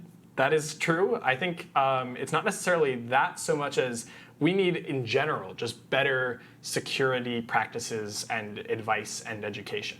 Because people have a lot of devices now, but they don't necessarily know why they're dangerous or how to make them more dangerous or how to make them less dangerous and so on. There are a lot of dangerous things out there and people aren't really being educated on it. So I'm pretty much all for education, but I'm also all for a bunch of other practices that would institutionalize making things safer for everyone. So, a little bit less lecturing, we'll hop into some demos. Cool. So we demoed the kind of shell that was sitting on your machine, but there's some other things we're gonna throw. So I'm gonna switch back over to mine. We're back in Cali, Hackerland, Red. Nice. And what we're gonna do is I know his IP. So I also know that SSH is open. So I'm gonna go and throw a Medusa attack at it, which is gonna try and crack your password and username. Now, I have some reasonable guesses as to your username. I also am aware of the usernames. I also don't want to spend the next hour cracking your password. So I'm gonna throw this through kind of I kind of know what the password is-ish, but it's a really common password and it's not wild that it's there. So if you read through these kind of flags, I put them up there for myself as well. Lowercase h is the target host name, lowercase u is the username, and then p is the file containing passwords to test, 1 line per password. And then m, I believe, is the module. Yeah, capital M is the module. So basically what I'm going to do, I'm going to say, OK, Medusa, h is you. The username I'm going to try and crack is, we'll say Ubuntu. It's a pretty reasonable user. Now, normally you'd have probably a list of these usernames, and you just try a bunch of different combos. Now, I don't have a password file. Now, that is kind of annoying. I don't want to generate one, and this isn't going to work. If only there was a way, and there's a particular one that I'm thinking of. I was going to say, does it have the ability to use a dictionary? You said one of the utilities had a LeetSpeak dictionary, right? It does. So John the Ripper does, but I'm going to just pull a random password thing from Can you pipe output from John into Medusa and then use that? Yeah, and that's actually a more common framework, pipeline for it, where you don't necessarily do just these. I'm looking for just one that looks normal. Common credentials. Took another thing. I thought hacking a there you password required dozens of screens and a cool dubstep montage. Oh, the dubstep yeah, actually is required. You are correct. No, I think that is very much the. Oh, sorry. There are some swear words and bad things on here, so we'll try and skip those. We didn't really sanitize. Sorry, guys. So I'm gonna just wget that password list. So I now have a passwords list. I also have a hehe.py. That was the one I threw onto your machine, actually. I'm going to nano that to include the password that I want, kind of up close to the top. I don't remember the password I actually used, so I'm going to throw a bunch of them on there, and one of them probably works. Let's see if this works. We'll try to add some dubstep to. We'll throw some dubstep in there. Just a little bit. Why not? I'm not sure if we can hear it in the house or not. Yeah, I don't know. We'll find out. This is kind of like more high-key kind of like dubstep. High-key dubstep. A little bit of low-volume music, I guess. Perfect. Yeah. So we're gonna throw Medusa at his SSH, and now we know that this will probably end up working. I think, assuming I put the right password in there. And I'm gonna shrink my screen a little bit so that things are all on one. Yeah, you guys can still read this, I think. So we go through here and it says, hey, I found an account. There's the user Ubuntu, password hello world worked. So now if I go ahead and, the host is right here. I'm gonna just go ahead and copy this. I'm gonna just verify that that's true. This is actually a terrible practice on my part to go ahead and immediately verify that that's true. Because if he has any reason, I typed that incorrect. Dang it. Typing live is the worst. If he has any sort of reasonable systems in place, or as people are going to start suggesting banning password usage on SSH, then this wouldn't really work. But it is very important to realize that some people do have things configured like this. Now, one of the main problems with how this works is in his SSH config. There is another problem with the fact that I can just become root immediately, so passwordless root. Now, if you're like, oh, but how would you know that without having built that? Sudo-l tells you. So sudo-l tells you what things you can run as the super user. If I didn't have access to just being able to be super user by doing this, then I would probably try and guess the same password. See if I could become the super user using that same password. A lot of people reuse passwords, so that would be a reasonable guess. Now, the reason this is a really dangerous way for me as the attacker to just immediately go for it is I don't have a plan of attack. I'm not trying to put things on there yet. I don't have any understanding of the network. I don't know enough. So I wouldn't really do this if I was actually white hat testing, because now if he types W, oops, there is a third IP that really looks weird. There's a third thing on here that is really not good. And so that would generally be oh, hey, and if they're monitoring people who are logged in, or they have log files that say, hey, there were a bunch of unauthorized access attempts. So for example, if they cat var auth.log, oh, whoops, there's a authorized evil keys. Oh, sorry, under log. Oh, yeah, sorry, I forgot. There's a bunch of other evil keys on there. Very nice. That one kind of sticks out. It's the wrong color, and it's labeled literally authorized evil keys. So I'm glad you noticed. Where's auth.log? Oh, there it is. So if I cat auth.log, there are a bunch of things. This is a little too big. We'll shrink it down so it's all on one screen. This looks like a Windows system. You'll notice that there are a bunch of authentication failures, which are really bad, and disconnections and things. If you have any sort of standardized logging system or any sort of reasonable indexer or alert system, it would see those and go hey, there's somebody who's trying to force your password for SSH. You should ban them. And someone recommends a tool like fail to ban. Yeah, that's the whole point, is to prevent these kinds of attacks. However, sorry, Bognight, it is getting harder to read. I will expand it again. It was just hard for me to read. I couldn't parse through it. So yeah, be very, very careful about, but this is just one of many attack surfaces. And so eventually it becomes too difficult for someone who's a jack of all trades to actually try and go through. And then all of a sudden there's a successful sue and I became super user. So logging files sounds kind of boring, super useful. Look at Splunk, look at other SEIMs, SAEMs. Look at like the Elastic Elk framework in Stack. Like there's all these ways to make this possible. In fact, it even has a built-in way to do centralized logging on Linux systems. You have remote syslog. I can log anything I want to a remote system and have it analyze stuff, build indexes, make it searchable. Splunk does that for you, and it's a little bit prettier, but so on. Tuxman says, if you try to run an authorized sudo command that says this incident will be reported, who is it reported to? It's a great question. A lot of times, no one. No one notices, and that's horrifying. It's really important that like good logging practices are in place and that you know what's going on in your systems. And I say that, but the caveat is, if you have 1,000 machines, how the heck are you going to know what's going on in your systems? And that's where the systems I recommend, where it's like, hey, go and get a Splunk system. It's built for enterprise. Go get an Elastic Stack that can do all that for you. Get a service that can index the logs as they come through and graphically display traffic and where it goes. That's what they're for. And it's important. It's all very important. So yeah, there's all sorts of things to check. Radford Day says it should send an email to the root user, which usually is not sent to anyone at all. Yes, that's exactly what goes on. It meant if it's configured correctly, it'll send an email to someone and say, hey, like, you know, watch out. Is it ever configured correctly? Probably not. Like, maybe, hopefully. I hope for everyone's sake. So, you know, there's all these things that are going on. We've now brute forced his SSH. The Medusa attack that I used is not necessarily super interesting to use against MySQL, but we'll throw it against it anyway. Now, this one is a lot faster because I can test a lot more passwords without getting deauthed as quickly. Now, I have also I'm using the wrong user, sorry. That's like, I really should have found it by then, although I'm really glad we could pipe through so many passwords so quickly.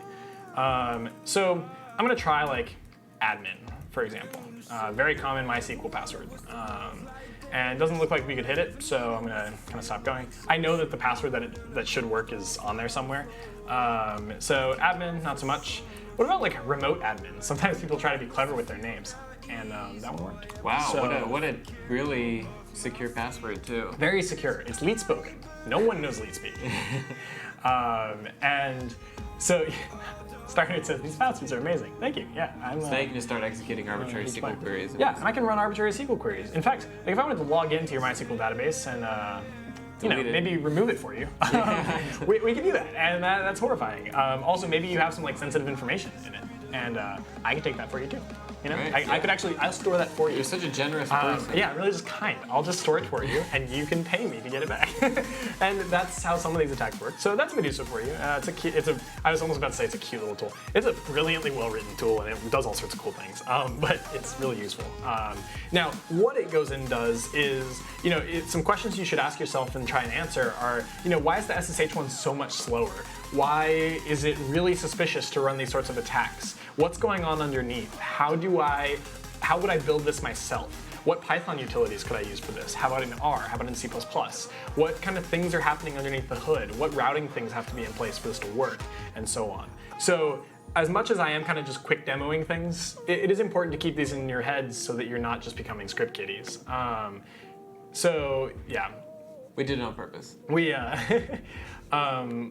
have like everything working out so that you guys have to make sure that you're not just like arbitrarily running scripts for fun. I think it's really important to understand what's going on. So we've run some kind of standard attacks. So I'm going to hop into the final, the third segment for today, and the last one for today. And it's, I think, the coolest one because I love Metasploit. There are other tools that are kind of similar, like CrowdStrike and Cobalt Strike and so on. But we're going to use Metasploit because it's free and very well written. There is a compatible GUI, Armitage, that I think is also from Rapid7. That's the company that makes it. And definitely worth going ahead and like checking out. Bavik Knight says, are you going to DDoS? I'm actually not going to. I don't want to break the machine. I would love to. It's actually fairly easy to generate enough traffic to DDoS stuff, but especially because of his device, we can actually just take a look. It only has one core. So it's not super capable of handling much. It just has the single processor, zero index processor. There's not much there. If you're interested in kind of like researching a little bit about how DDoS attacks are working right now, then there's a whole new class of them coming out using it's using a caching, I think memcached is what it's using, and it allows you to amplify your DDoS attack from like one device by like 5,000 times or something. It's ridiculous. You should go read about it. It's really cool and well done. And it's been used a couple times, where it basically uses these caching servers that allow us to have like much faster response times on web pages, but they're in the wrong place. They're open, well, basically just misconfigured, such that I can use them to cache all of my DDoS stuff and amplify it, and then throw it all at a database at once. And the kind of hand motion for that is perfect, because it's just this enormous flood of data going after a machine. Now this machine can't handle a whole lot. This one has like, what, maybe like a couple of megabytes, like I think it's a gigabyte of RAM, give or take, and one CPU. And it's not been optimized or built correctly. There's no load balancing. It's not distributed. There's nothing. It's just like a single device that's like, hey, please don't kill me. So like, we're gonna not DDoS it, but we are gonna abuse it a little bit more. So the thing that I put onto Colton's computer was done using an MSF Venom. And MSF commands are a little slow sometimes, but this is kind of the like help sheet for it. And you can go Google documentation. I basically said, okay, my payload is some Python Meterpreter, which is a particular interpreter that is really compatible with Metasploit in the framework. And then I wanted to use a reverse TCP. Now there are a bunch of other types of shell. I think there's like reverse HTTP, reverse HTTPS, and so on. You can list them out and whatever. I'm just super comfortable with this one, so I use it. My L port is equivalent to 444, just a port that I want it to connect back to me on. My L host is the host of the machine. Oh, sorry, that's your machine. I want it to actually be my machine. So we're gonna go up a couple more, 10. Oh, I was one off, sorry. There we go. So I could put this L host as this. There's a bunch of other flags, and you can encode it, remove no bytes. You can make it compatible with different encodings and things, making it executable for Windows. But we're gonna just leave it as kind of the default, so it's just a random, like just a normal, very vanilla. A virus detector would find it, and even most of these encodings they'll find. And then I would normally pipe it to the like hehe.py. But I'm actually not going to do that. Hehe is like my favorite signature virus. Someone's going to go and impersonate me now doing that. I just realized. Yeah, so I'm going to switch my new favorite signature virus. H3. Just yeah, there you go. Just lead speak. And if I run this, it now sets the L port L host parameters for the payload, and I have kind of just generated a piece of code. And it looks like this, but I'm going to explain what it does a little bit so that we're not just arbitrarily script kiddieing things. So if I pipe this into like dev null so that you can see what the actual output of the command is to standard error, the actual like virus gets output to standard out. The output of MSF Venom, which tells you how it worked and what went in, that gets piped to standard error, so you can separate the two. So basically this command is, or it's kind of just like a series of commands. The reason it's base64 encoded is to make it just smaller. It's an easier representation of the data. And you'll notice that there's a couple of familiar Python commands up at the top, like import base64 for the encoding and decoding step, import sys so that I have access to the actual underlying sys stuff that Python touches, and then exec. So I want to execute the string that is in here in Python. And the thing that is in there is, so the thing that is in the exec kind of argument lets me decide all sorts of stuff about the parameters of the actual code that's in there. And if you go and decode this, it basically opens up a port connection back to wherever your Metasploit kind of server is running, and it says, hey, here's a connection, you can give me stuff, give me the actual bulk of the virus, and send it back to me, and then I'll execute that underneath. No, so Babignite, the string is not random. This string is actually meaningful. You can go and decode it, and it will tell you all of the actual steps that the Python script runs. CL45 says you didn't set your keep path in bytes or set the version to allow an mterp shell for the root level. Yeah, we didn't do any custom configuration. However, this still allows me to get access to whatever the admin, or sorry, whatever privileges the person who runs it have. So this isn't a particularly interesting virus. It's not complex. It doesn't decrypt itself. It doesn't do anything autonomous. It's not super crazy, but it does do some stuff that's a little dangerous. So it is, I mean, any access to your system is dangerous. So it is still worth kind of looking at, and this is more of kind of like a brief, like, here's how you can generate payloads really quickly. In fact, we were able to generate one, myself and Dan were able to generate one while Colton was in the bathroom. It took him like 5 minutes or so. And we were able to not only generate it, but I moved it from the device that it was generated on to my device to a USB, put it on his machine, and then put everything back without him really noticing for like an hour or so. It's funny because my Finder is still locked. And Finder is still not letting you respond. Yeah, it keeps not, yeah. That's wild. I think that's just because I pulled the USB out before it was. I didn't eject I wonder it. if I like restart. That would probably do it. Yeah, it might fix it. It'll refresh your guest account, I think. So yeah, we basically threw all sorts of things. Seal45 says you were discussing the bypass of AV, but how are you going to do that without setting the version for the callback and interpreter? Yeah. So bypassing antivirus, you would normally have to do kind of like you'd have to go through some like gymnastics to eventually, or some gymnastics. You have to take some steps to actually bypass some AV. So you should probably encode stuff. You can add all sorts of like fluff code to make things look like less like a virus signature. You can have it have like some sorts of behaviors that are very non-virus-like. AV does have some advanced stuff with it. Sometimes it'll sandbox stuff and then run it, as Lee says, poor Colton. Your machine should be okay. It's basically just like a messy, what do you say? Messy unplugging of a USB. Want to cry? Yeah, now when you decrypt it, it'll be a giant banana. So yeah. There are a lot of things that we would have to do to get this to be workable. However, I'm not trying to arm all of the script kiddies. You do have to figure out how some of these things work yourselves. I'm not trying to give a literal how-to on like how to create a virus and hand it to someone, but it is worth kind of knowing and seeing how it works. So what we're going to do is we're going to run the actual Metasploit Console, which gives us access to kind of the like part on the back end that I can use. Now, this is something where it is kind of useful to look at the services that are being run. So we're going to run this. That might be too high of a refresh rate for this. So we're going to just run that. This sounded like computer restarting. I had to hard reset it. The regular restart wasn't working. Oh, that's wild. I promise I did not actually put anything crazy on your machine. I think it was literally just like the, oh, whoops, I'm terrible. I can't type this. Sudo service, I added status, no, not sure why. That might actually not refresh fast enough. So we're gonna just put it out as this. We're gonna say sudo service evil_co status. So this service is loaded and activating with an auto restart and doing all sorts of like interesting things going on. And so that I think is really worth looking at in terms of like its exit code was a failure.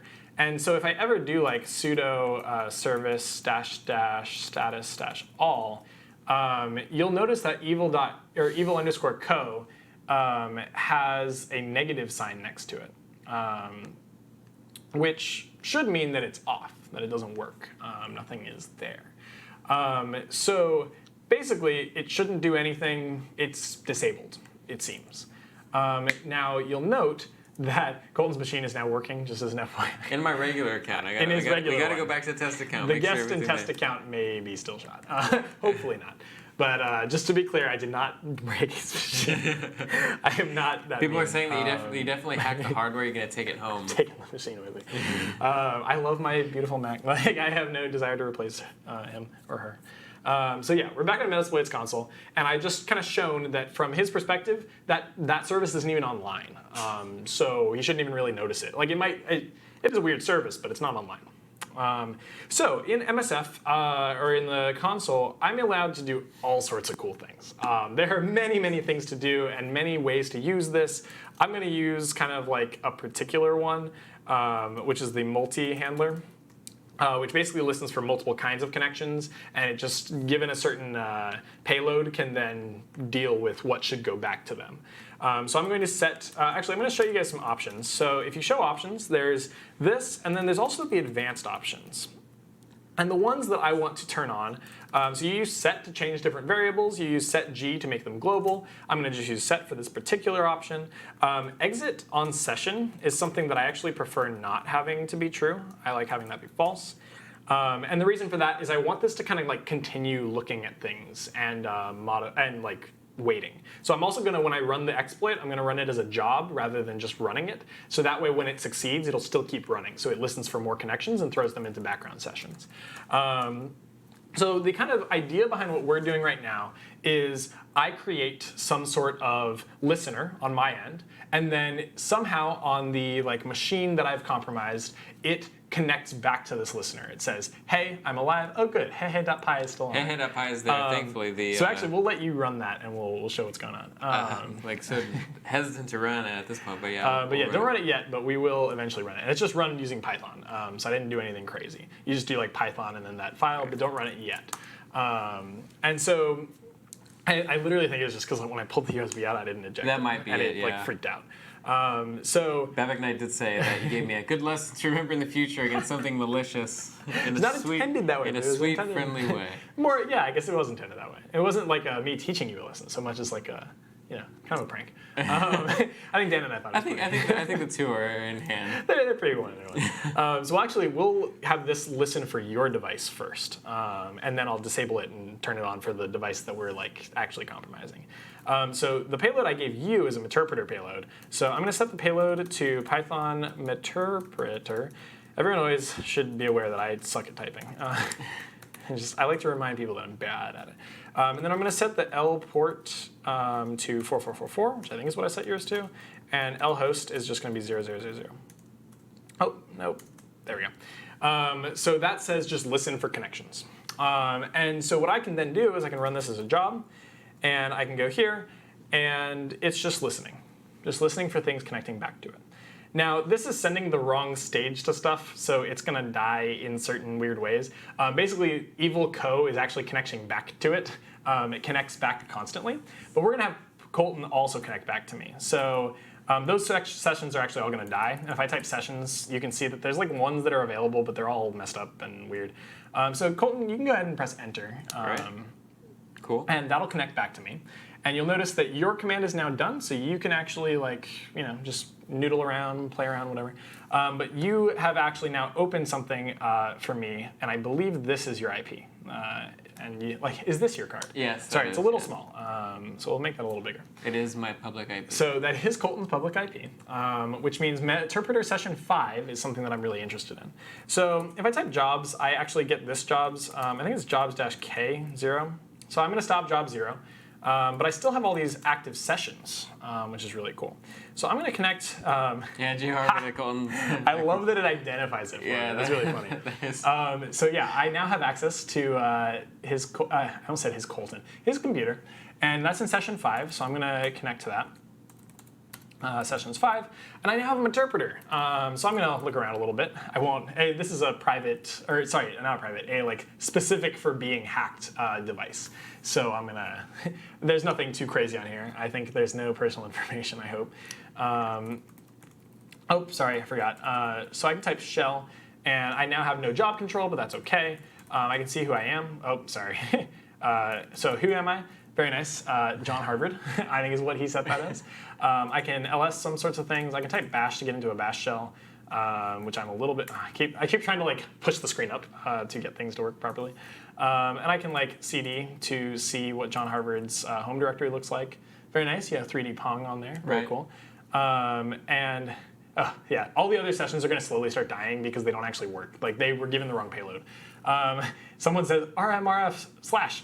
I won't do that to you, but I will do something that's a lot freakier, actually. Is your volume up, by the way? I could actually turn it up from the console, but it's set to go out. Oh, because it's on the HDMI. We might not want to blow people's ears out. We can make it go through. Yeah, we can go through now. So if we do this, it'll say, hello, Colton. It might have just blasted everyone's ears. Do it one more time. Do it one more time. Hello, Colton. There we go. Yeah, that's fun. Yeah, so that's a fun one. I'm a huge fan of if I'm pranking someone, and I would never do this. This would be illegal. But if I'm pranking my family, for example, I do have some viruses sitting on some of my family's old computers. So if anyone ever boots them up, they do notify me. And when they do that, it kind of talks to them a little bit, and I think that's really funny. Yeah, sorry if y'all were listening to that and it was super loud. Oh, awesome. Bobby Knight says it's not loud. I'm going to take your word for it. It's not too bad. And so I basically have full control over this, and I can do all sorts of awful things. And that's, I think, horrifying. If I go onto his desktop, though, sorry, it is a little slow because we are doing, oh, okay, thank you. And I see head.py and love. We're going to just shred head.py. Oh, you don't have shred because it's a Mac. Sorry. We're just going to remove dash, or, oh, no tab complete. I don't know what we just tried to remove, but there's no tab. That would have been funny if that had catastrophically went horrible. Everything disappeared. And you'll notice on your desktop now, there's nothing there anymore. Yeah. So we can actually even nothing's on his desktop. I've removed it. But you'll notice he doesn't even really see everything going on. He doesn't know what's happening here. And I don't think wall exists on OS X. Yeah. So I can't necessarily directly communicate with him. But I can see what processes he's running. So I'll switch back to mine. And there's a bunch of stuff being run. This is where things are a little hazardous, is I can see stuff that's run by your actual user. Which is a little, I think, frightening. And then there's all sorts of things on root, and I can see stuff from myself as well. I can see pretty much anything that's running on his machine, actually. And the kind of key thing to remember, I am going to exit out of this shell and exit back into Meterpreter, which has a lot more pretty controls. It's important to remember that I didn't even just have this sitting on something. I generated it, configured it, got it working in 2 minutes or so. So for the fact that it's essentially a script kiddie style attack, but I mean, I do promise I understand a lot of what's going on, if not most. But it is a very script kiddie style attack, and I can do anything I want really within this machine. How do I disable that process that was running? Assuming there's a process running. There is a process that's running. So if you go back on your machine, I still have the Meterpreter script running, so it is still up there. How might you try and go about finding that process? I usually use, activity monitor, and then go into the processes section. Whoops. Sounds reasonable to me. I'll run a process that's pretty CPU intensive so that you can see it a little bit easier. It'll jump up a little bit. It looks like it just says Python. Yeah. That's So if you're a web dev or someone who runs Python a lot and you're not paying super close attention, I mean, I'm running something that's fairly intensive. It's just repeating the same command as fast as it can. So that's why it shows up at CPU at 105 or whatever. Oh, nope. I do not want to sigterm that channel. Oh, I can actually sigterm the channel. Yeah, I forgot it was a channel. So now when it's sigterms that, you'll notice it drops from being high intensity usage to almost nothing. Right. So you may not even know it's there. In Python, you use Python a lot, I'm sure, right? Oh, yeah. So maybe there's a bunch of Python stuff running.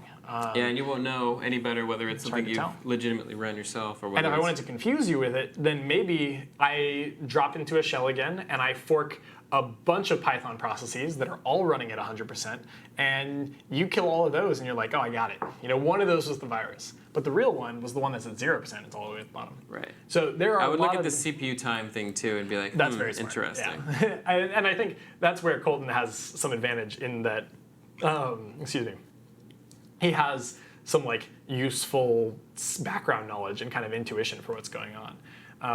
He's like, please stay out of my system.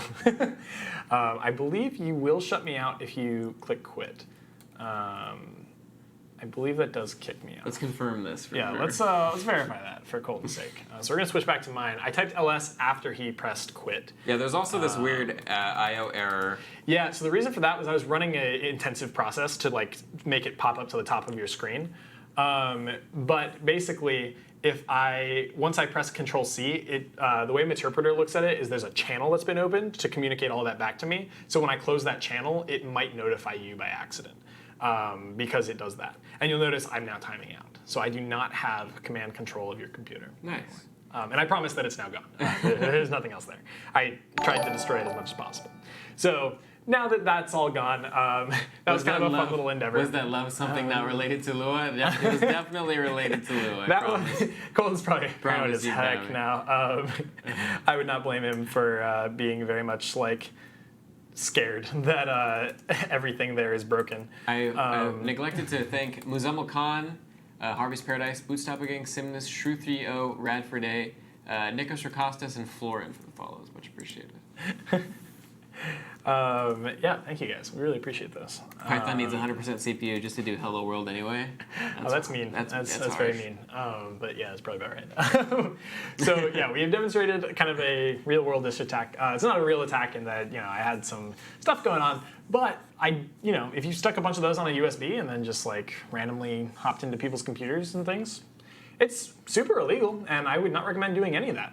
But a hacker could, and that's the danger, is don't leave your computer unlocked. It's very simple. I actually have a hotkey on my keyboard that lets me shut off my computer with a swipe. So very nice. useful. Yeah. Yeah, that is good. So there's all sorts of things. And luckily, Colton's well-humored, and he kind of went along with it, he played well. Bavik says, just lock your PC. Just lock your PC. Very much noted. Yep. Going forward. Colton will never trust me with his device again. He might just take it with him to the bathroom. I would not be super shocked. And we're actually going to set this to Unix. Oh my god, I can't remember. I think it's Unix local reverse TCP. That might be a real payload. Okay. We're going to do that and grep command. Yeah, sorry. It's like, that might need the show command. Yeah. I don't play around with Metasploit as much as I would love to. I'm busy doing stat presets a lot of the time. But it is kind of useful to know the payloads. Like if I was doing this a lot, I would know, I can't pipe that into command. Okay, whatever. We'll just skim through. It's a little too big for me to read it effectively, so we're going to drop that. Trucanese is going to go hack their local police, they say. Wish them luck. I would certainly not recommend that. It's terrible, but whatever you do. Probably not. Whatever you want to do, go for it. Yeah, so I'm looking for command Unix, or command local Unix command. BR Tolo says MSF has search command. It does, and it would be smart for me to do that. I'm looking for speedy. I'm really surprised that I can't remember the name of the one that I was using. I can also type history. Oh, maybe I can't type history. Oh, no, I typed, okay, that was fine. Command Unix. Just kidding. I thought there was local in that, but I guess not. So we're going to actually command Unix reverse TCP. And I'm sure all y'all are complaining now that you can't read anything. Oh, and that's invalid. Oh, that's also invalid. There's an old one that I used that worked fine. I think this one's it. I was playing around with a bunch of stuff, and I don't really remember what I was doing. There we go. Sorry, there's a bunch of stuff. Yes, so as has been pointed out, I'm sure a bunch of stuff in the group chat is that you can search stuff and things. Very good point. I'm lazy. So yeah, we now have the right payload. We can show options again just to make sure that all of our options are set correctly. Shell, everything's good, everything looks fine. Our payload is good. And if we show advanced, whoops, typing is always difficult every time. There's a bunch of, okay, these are really hard to read when they're not spaced out correctly. Now things are kind of correctly identified. You'll notice exit on, where is exit on session? Exit on session is still false, which is great. So now I can run this as a job. And I'll bring this back up to big size. And basically what's happening here is I'm really just waiting for that evil co exploit to connect back to me. And you'll notice that that's exactly what just happened. Now that one has been given the right payload this time. It knows how to handle it, I think. So we shouldn't see any new ones open. I should be able to actually sessions 8 connect and have everything interact correctly. That may not be true. I don't really remember what payload I put in there. It's probs about right. Yep, that's the right one. Cool. So I type ls. I get some kind of ugly looking things. I can switch shells, but it doesn't really tell me much. So you kind of have to keep track of what's going on in your head. It's not as nice as a full interpreter, but it gives me full access to his machine again. And I can type, who am I? I'm root. Cool. And I can do even a service -- status -- all, and very slowly get those piped back out to me. Now, this one is the one that, I don't know. It's just I really like this particular one. this particular exploit because I now have full control and I can switch in and out of it from my machine. And it's just, I don't know, using Metasploit, it's very nice. It's just so convenient. It does all sorts of cool things for you. In fact, the way that I set this up, which I was going to demo on stream, but then I realized I just didn't, it wasn't necessarily worth it, was I actually had an original shell script that connected back to me and gave me an interpreter shell. And then what I did was I told Metasploit, hey, throw a new exploit in that's a persistence exploit. I want you to install a service called evil.co or evil_co, and I want you to take that service and have it connect back to me every 10 or 5 seconds or something. And I want you to do all these things, and I want that service to look like it's dead all the time. And I don't want it to be a hidden service. I just want it to be there. And so that's what we ended up with. You got evil_co. It connects back to me every 5 seconds. And I was able to create a listener that waited. And it successfully waited for it. Now, I can exit out of this shell in that session. And I can go back to here. But you'll notice that if I type jobs, I still have that handler running. And I just killed its last connected session. So it'll connect right back to me. So even if you figured out which process was being run, so I'll make that a little bit easier on us. Oops, that's not a command. Metasploit's now going to search through all commands it knows and try and find that. Sessions 9, I'm interacting. I have ls. Yes, who. So this is now just a command. It's relatively CPU intensive. I like to run it to make things easy to see. AUX. And we'll notice that there's this yes who command being run by root. And if we were to do like a top sort of thing, there are some things going on that look a little shady and suspicious. Those aren't right. Again, Python is kind of the like, oh, that's wrong. But that's just because I'm using a Python reverse shell. You can use ones that are hidden in more clever places. You can use things that are more, I guess, interestingly built and so on. And you can essentially hide these processes a lot better. Also, if you have a full interpreter running on it, then you can actually have it migrate which process it's in. So it can spawn a new process, it can hop into an existing one, it can do all sorts of cool things. So there are many, many ways to kind of navigate this if you want to be creative. And that's one of the things that really got me into the white hat hacking was, one, it's legal, and two, I get paid for Always it. a good start. I like having to a legal new paid hobby. for things. 3, it's super fun. And 4, I get to be creative. I get to express my creativity that way. I used to be a musician, actually, so I expressed creativity that way. But when I came to college, I kind of switched. And people are always like, oh, STEM's not super creative or whatever. And I think that they just misunderstand how STEM works. But this is something where you can be very creative. So, going around and trying to figure out how to exploit something around how people work, how to make it hidden, what do people actually look for? What are they really aware of? It's a lot of psychology. It's a lot of trying to be interesting. I think that one of the coolest things I've ever done is built a virus that leaves a very obvious signature. It's very available. I left it on a machine, and then I took that virus, migrated it onto a new machine, and then had the new machine run a ton of stuff that was just hitting the network, all sorts of scans and everything. And it hit just every single device, except it ended up leaving alone the device that it had originally been put on. So people recognized that the second machine was the problem. They killed it, they cleaned it, everything was good. They were safe and secure, their machine, their network, everything was clean.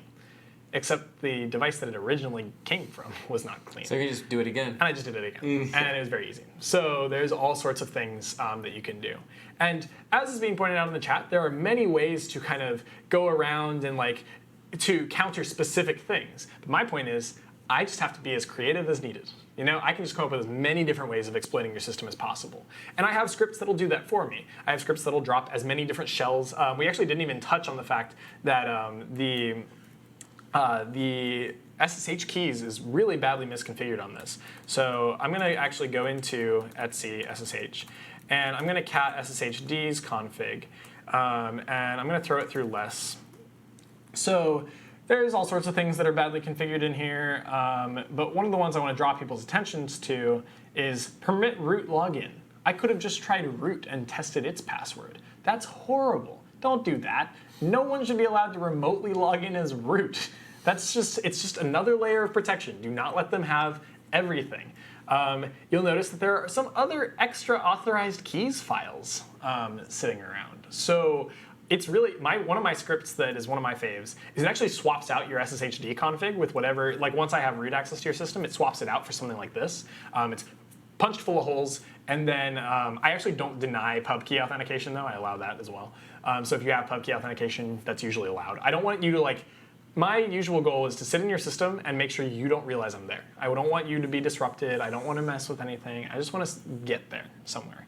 But yeah, normally this should be a yes, this should be a no. None of these should be available except for one of them, that one. Everything else should be completely ignored.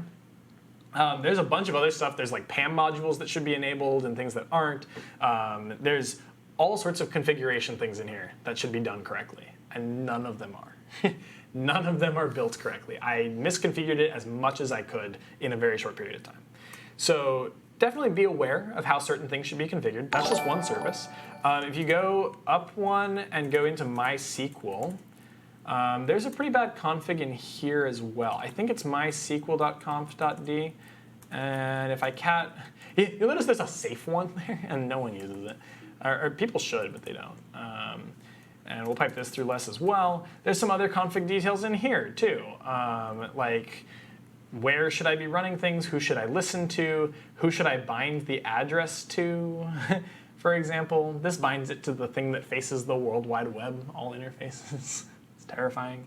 I didn't do anything horrifying with these parameters, but you should be aware that they can be manipulated. Just all these configuration details. And it's really difficult to know all of them. You know, like I play around with this stuff all the time, so I know a lot of them, but I don't know everything, and I'm not necessarily always thinking as creatively as possible. It's one of the reasons that hackers are so dangerous. Is their objective is a lot easier. I'm gonna kill that process. Their objective is way easier than the objective of the defender. Right. In that all I have to do is find one vulnerability. All the defender has to do is prevent every single thing from going wrong. So that is the kind of one of many horrifying parts about this kind of whole process. Now, we've demoed a lot of Kali Linux, but even that is just a very small percentage of all the beautiful things that are on there, all the amazing tools that exist, all the things you should explore. This isn't even a graphic version of it. This is all in command line. There's a graphical version for people who are graphically inclined, who think that that's really cool, would recommend checking it out. There are just so many pieces to this whole thing that hopefully this is like an enriching and like fun kind of intro to it, but it's like the lightest intro you could possibly find because there's just so many aspects to what's going on. And hopefully that message came across. Hopefully the other message that came across was don't break the law. Don't leave your laptop open. Don't leave that. There were 3 messages. You know? Like, this is really fun and cool. There's a lot of stuff to do. Don't leave your laptop unlocked if any of us is around and or in general. Colton will never trust me with his laptop. I promise you. He's never, this is never going to be near me again. Most of my friends don't either, so that kind of makes sense. It's good practice. It's good training. It's good training, yeah. Somebody with more evil intentions. Someone who's not going to just casually demonstrate it in front of the entire world, yeah. Yeah, and there's some... It was a good bit. It was a good bit. Thank you. Dan and I were kind of like, yeah, I think that makes sense. You know, we're going to go for it. It's the other problem with having another person who can kind of do those things. Oh, yeah, I could have demonstrated. I believe the Meterpreter that goes on Macs now actually supports grabbing screenshots from the OS and grabbing webcam images. Oh, damn. So I could have taken a picture of your face. That would have been funny. Well, next time. Hopefully there isn't a next time, but you know. Yeah, there is not. I promise, there's nothing on your machine anymore. I believe you. I believe you. Like double check, but yeah, there's nothing on there. I saw a brief description of AV, and I think that is a good way to kind of wrap up, since we've been talking so much about just all these exploits, and we haven't really talked a whole lot about how to defend. We're gonna close out of all of our windows. Basically, AV. The problem I have with it is, as people pointed out, it is very signature based, which I'm not necessarily a huge fan of, just because signatures can be modified, they can adjust, people can make viruses of infinitely many signatures, give or take, and yes, there are certain techniques and kind of analysis techniques that can make it so that even a slightly modified signature still gets classified as the other signature and stuff. But it's really not necessarily a great technique. For a lot of attacks now, don't even sit on disk. I removed my actual attack surface from Colton's, or not the attack surface, the attacking file from his disk. It no longer sat on disk. So an AV that doesn't scan your active memory but scans the entire disk would never have found it. And I was still on his system. If you have a pretty clever attacker, they might put it in a higher privileged process than the AV could check. Maybe you're running bad AV, maybe you haven't updated signatures in a while. Maybe your AV doesn't match it to a signature and says you're clean, but it's something else. Some Windows Defender stuff, I believe, sandboxes things and checks somewhat for behavior analysis.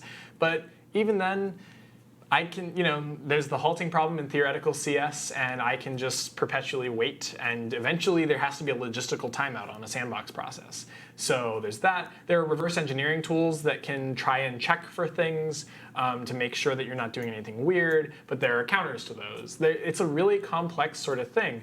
Bavig Knight says, what AV do you use? And I use a combination of them in kind of an attempt to protect myself a little bit, but I try Windows Defender. I try all sorts of things from like Google's Virus Total to like certain private ones, and then like Malwarebytes and ClamAV and things like that.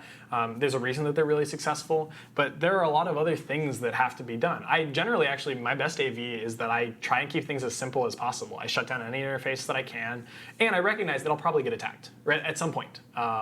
It's basically that like, I'm aware that one of my best AVs is to have a good recovery strategy in addition to trying and preventing it. So my machine gets backed up twice every day. It gets backed up to different devices. I'm pretty paranoid. Like, I really do. I'm in this sort of thing. I see it all the time. It makes me very, very paranoid. My webcam is covered constantly. I have a privacy screen on my machine. My device gets backed up twice a day. It has all sorts of ways for me to access it that are fairly well secured. There's some stuff going on that I try to mitigate my risk. I also try to make it such that if someone else gets a hold of my machine, they don't get anything useful. So my device has some like pitfalls, honey traps, things that like if you get onto it, it's pretty hard to type my password. You aren't going to brute force it, at least not in any reasonable. You're not going to get it in this century. It's just a random password that I memorized. It's not pronounceable. It's not meaningful in any way. You're not going to find it in a dictionary. It's just a random string of characters. Is there just Nick Wong in the speak? Nick Wong 1 2 3. It's my birthday. Yeah. So there's like these parameters that you can take. Certain aspects of my device actually don't necessarily always sit on my device. There are, so like certain things are remotely stored, or even not even remotely stored, but I store them on certain other physical devices. Certain parts of my computer require another physical device in order to access them. They require combinations of presence of like a USB stick or my phone or things like that.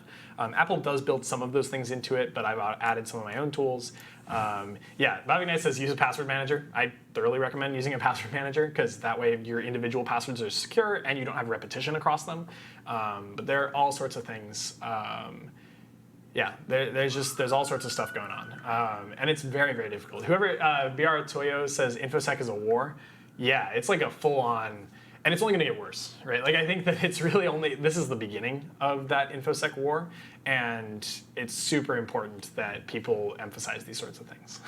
Asley says, thank you very much for the stream. Of course, we love doing these streams. It's like the high point of my day at the moment. I woke up today, I was just in a terrible mood, but I was excited for this stream, and it was great. I'm gonna hack the crap out of Colton's go after Colton's computer. It's really fun when I get to actually hack people in a like fun and positive environment because it feels good. It's like I get to actually use my creativity a little bit and use kind of my skill. It's very fun. So yeah, very much thank you for coming. Like it's great to have you guys on these streams and we get to interact with you and have ideas that we didn't think of before. It makes it a lot better, I think, than just us talking. It's a ton of fun. Thanks, Ashley, for saying that I'm good-natured. Appreciate that. Colton's very good-natured. I know people who would be like, oh my god, you did what on my computer? Adamantine by Apartheid says we make a great duo. I agree. Wong name Colt Classic. That's the new thing. Talk tech on Tuesdays. Yeah, it's got a ring to it. I kind of like that. Bavig Knight says I'd be paranoid as well. Yeah. If you're not paranoid and you've watched this whole stream, maybe you missed a part. You should be pretty paranoid. Tuxman says, after my network security course at uni, I wanted to take a hammer to my router. Yeah, I've been there before a couple times where I'm just like, oh my God, like everything is just so broken. And then we still use them. There's a trade-off. True Kane says, hey, Colton, what's the next code review? We're working on actually getting a code review finalized again with David and with Brian. That'd be pretty fun. If not next week, maybe the week afterwards, but definitely talking about it. We'll see what we can do. Yeah, well, those were fun. I enjoyed those a lot. I'll have to hop on one of those these days. Yeah, that'd be cool. I'm free. And we do them able to on go Fridays usually. Yeah, I gotta maybe on like the last week of classes I'll have a free Friday. Oh yeah, maybe yeah. And then password managers generally recommend people use them. They do create a single point of failure. There are password managers that are trying to avoid that single point of failure problem by instituting like USB key authentication of you as well, and like certain you should physically be present with your password manager. There's no need for remote access or anything to use them but you physically at the moment. And I agree with that. And yeah, they do create a single point of failure. If someone gets that password, you're screwed. They'll have your password to the actual password manager itself. They have all your passwords in one go. Create a sub-password for each password inside your password manager. Yeah, literally, it follows that. Like, it just goes down a rabbit hole of, like, infinite loop. And I think the thing to recognize is that it's different from if someone compromises a database of Facebook passwords, one of the next things they're gonna do, besides either just selling them on the dark web, is they're gonna just try all those passwords and the email combinations on every website they know. Gmail, Yahoo, bank accounts, things like that, because people reuse passwords. So that's what a password manager protects you from, is you're no longer part of this low-hanging fruit problem. Yes, your Facebook password, still compromised, and it's still screwed. You gotta reset that. But that is the only thing that was compromised. And I think that that's an important part. You should be careful in picking a password manager. Some of them don't generate keys quite correctly. Some of them have a pattern to their key generators. Some of them have like parameters on like, oh, how long should it be? Length is your friend here. Pun not really intended, but like you should make your passwords very long. They should be difficult to brute force. They should use as many character combinations as possible. There's just all these ways to make yourself not the easy target. Is really what you're trying to do, because the easy targets will be hit first, and probably the only things that'll get hit until they pivot from there onward. Let's see. This broadcast will be posted to YouTube. Yeah, absolutely. It'll be up there. Probably on by tomorrow, definitely. Yeah. YouTube.com/CS50 nice. if you're watching on Twitch right You now. guys were fast to hop on that. I mean, I guess it's not like common domain name, but it's very convenient. No letters. I don't know if we had it to begin with. I think we might have. Maybe like bought someone off for it. I don't know if we. No, I don't think we had to do that. I think sometimes people will buy a name, or not buy a name, but get a name, but be inactive for like 2 years, right. and the name goes into the common pool again, and you can request it from the administration. Oh, that is very cool. It's pretty nice because CS50 is so short, so concise. Right. It's hard to get for a lot of platforms. Easy to remember, things like that. Yeah, so people are saying all sorts of great advice going on in the chat right now. Spin up a free instance like this, test it out yourself. Yeah. If you're testing on things that you own, no one's going to stop you. That's totally legal. That's fine, as long as you actually own it. And yeah, we're always happy to bring topics to light. That's kind of our whole point. Is like, sorry, technically we did kind of deviate a little bit from what our standard practice is, where we do have a little bit of setup that went on here. There was some setup but we did have to set some stuff up before the stream to make it a little bit more interesting. But it is still useful, I think. And I think we still stayed true to I still have to actively recall things, Google stuff if needed. This is still very much like a live version of what's going on, with just some setup on the background. Someone says until quantum computing becomes mainstream. Yeah, that should probably be a little bit concerning. Quantum computing, there's plenty of articles on why that breaks certain aspects of RSA and certain difficult problems. A lot of encryption is based on the idea of things that are hard to do.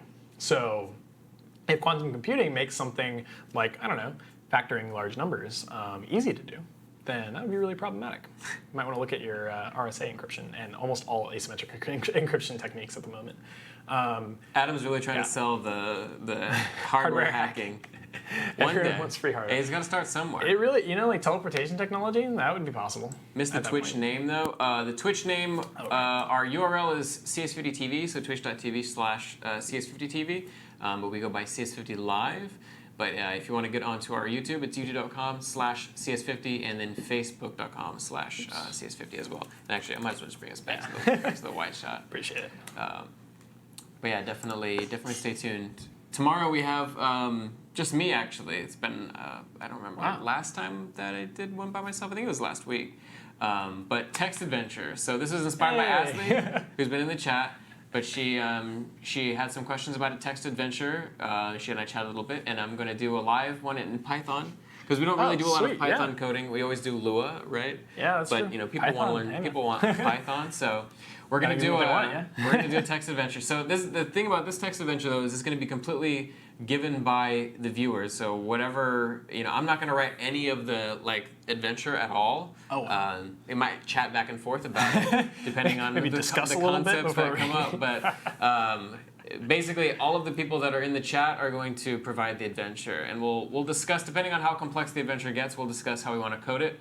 But it's all sort of TBD. It's up in the air. So let's do it. It's going to be kind of like a choose your own live text adventure sort of project experiment thing. It's going to be fun. That's awesome. Yeah, I'm sure that'll be super exciting. Are we using libraries or frameworks? No, it's just going to be pure Python. It's going to be all in the console. So. We're not doing anything fancy. We're just going straight to the action. Console. Navigate from the it's going to be from the ground up. Yeah, we haven't done a full ground up, or I haven't been on a ground up stream in a little while. Maybe that'll be our next one. Yeah, that'd be fun. Yeah, do code something from scratch. I haven't coded in a little while. Yeah. Yeah, we've been doing a lot of more conceptual. Yeah, a lot of sysadmin stuff. Yeah, which is good. It's all really good stuff. Yeah, Calculating extreme things. Truth Kinesis kindly plugging in. Yeah, thank you for putting those up there. Those are all great resources. Metasploit Unleashed, I think someone asked, sorry, we didn't respond. Is Metasploit Unleashed a good place to go from this? Yeah, great place. Even just normal Metasploit, everything dealing with it is also great.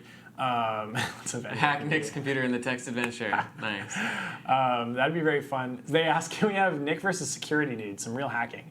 I think what would be very entertaining. So we do I actually participate in the cybersecurity competitions that are held in the U.S. And I have a whole team for that. It's not just me. I actually mostly act as more of a PM for that one and general triage. But I think what would be kind of fun is doing a red team, blue team, where I'm either on red team or they're on blue team. But I think the thing with red team, blue team stuff is red team almost always gets to pre-compromise things. So I think what would be really fun is for me to pre-compromise a bunch of config stuff and then hand that to someone who's an IT professional and kind of see how they kind of walk through what their process is. Maybe not super real time, because I think I can script everything, right? If I just script all of my attacks, they aren't necessarily able to script all of their repair of config. That's really human intensive. You look at something and you're like, oh, well, this is what I need it to be based on what I know now. And the other parameter that people often forget about is a lot of things that are getting attacked sit in a business framework. So it's true that if you really wanted to prevent me from getting into your network from the outside, just set up a firewall that just blocks everything. Just shut me out. But you can't do that. You lose millions of dollars a day if you're someone like Facebook. You maybe millions a minute. You can't do that. So they are constrained by a lot more of these just kind of boxes and wires and things that they have to follow. Also, they don't want to be fired. They have to follow certain rules. But I think that it would be really interesting to see where they go first. What's their mindset, right? When someone and we work really closely with the IT department here, so they talk a lot with us about how, well, if we get a machine that's been hacked, we sandbox it, and we say, okay, now what does this do? There are certain viruses that can be written that they ping back to me. And if they detect that I'm no longer answering them because you've maybe shut them out, they just wipe your entire hard drive and say, too bad. Shouldn't have blocked me from my hacker, from my parent. And that should scare you. Those viruses are pretty easy to write. It's all just scripting.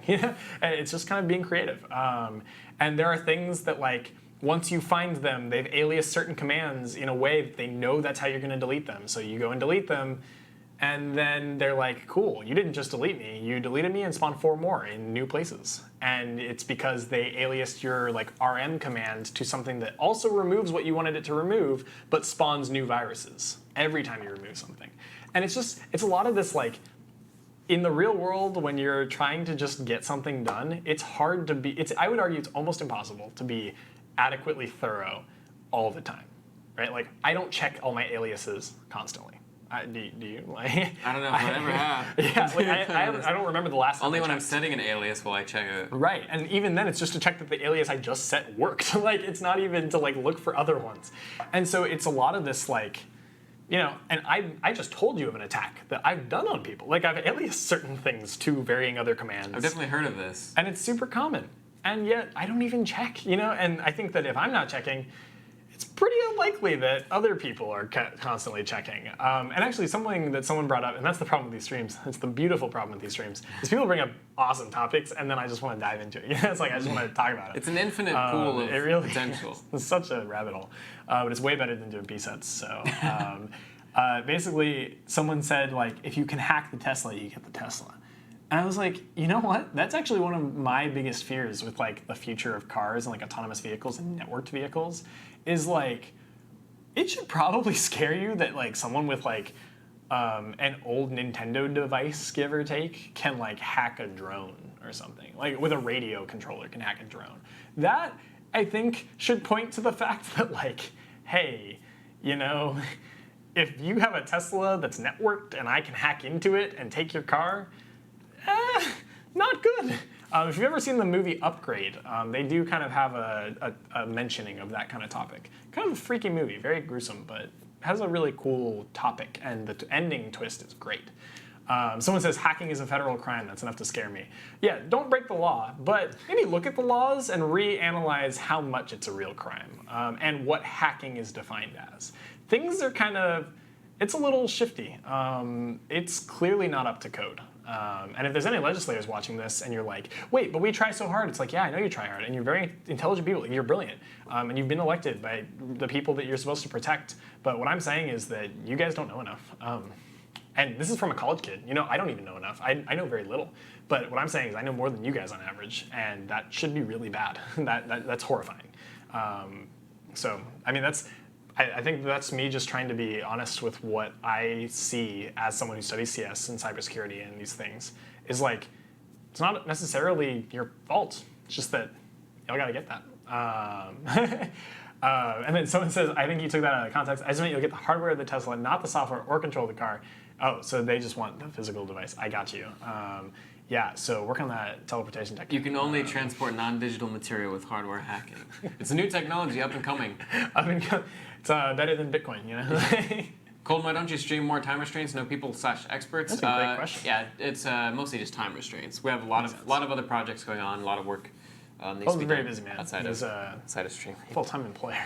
Yeah. Like, this is a kind of a side project for CS50 that we can only have so much time for, but it's a great amount of fun, and we're hoping to get more in line with a 3-day schedule going forward. Wow, like a Tuesday, Wednesday, Friday sort of thing? Yeah, quite possibly. Yeah. Wow, that's awesome.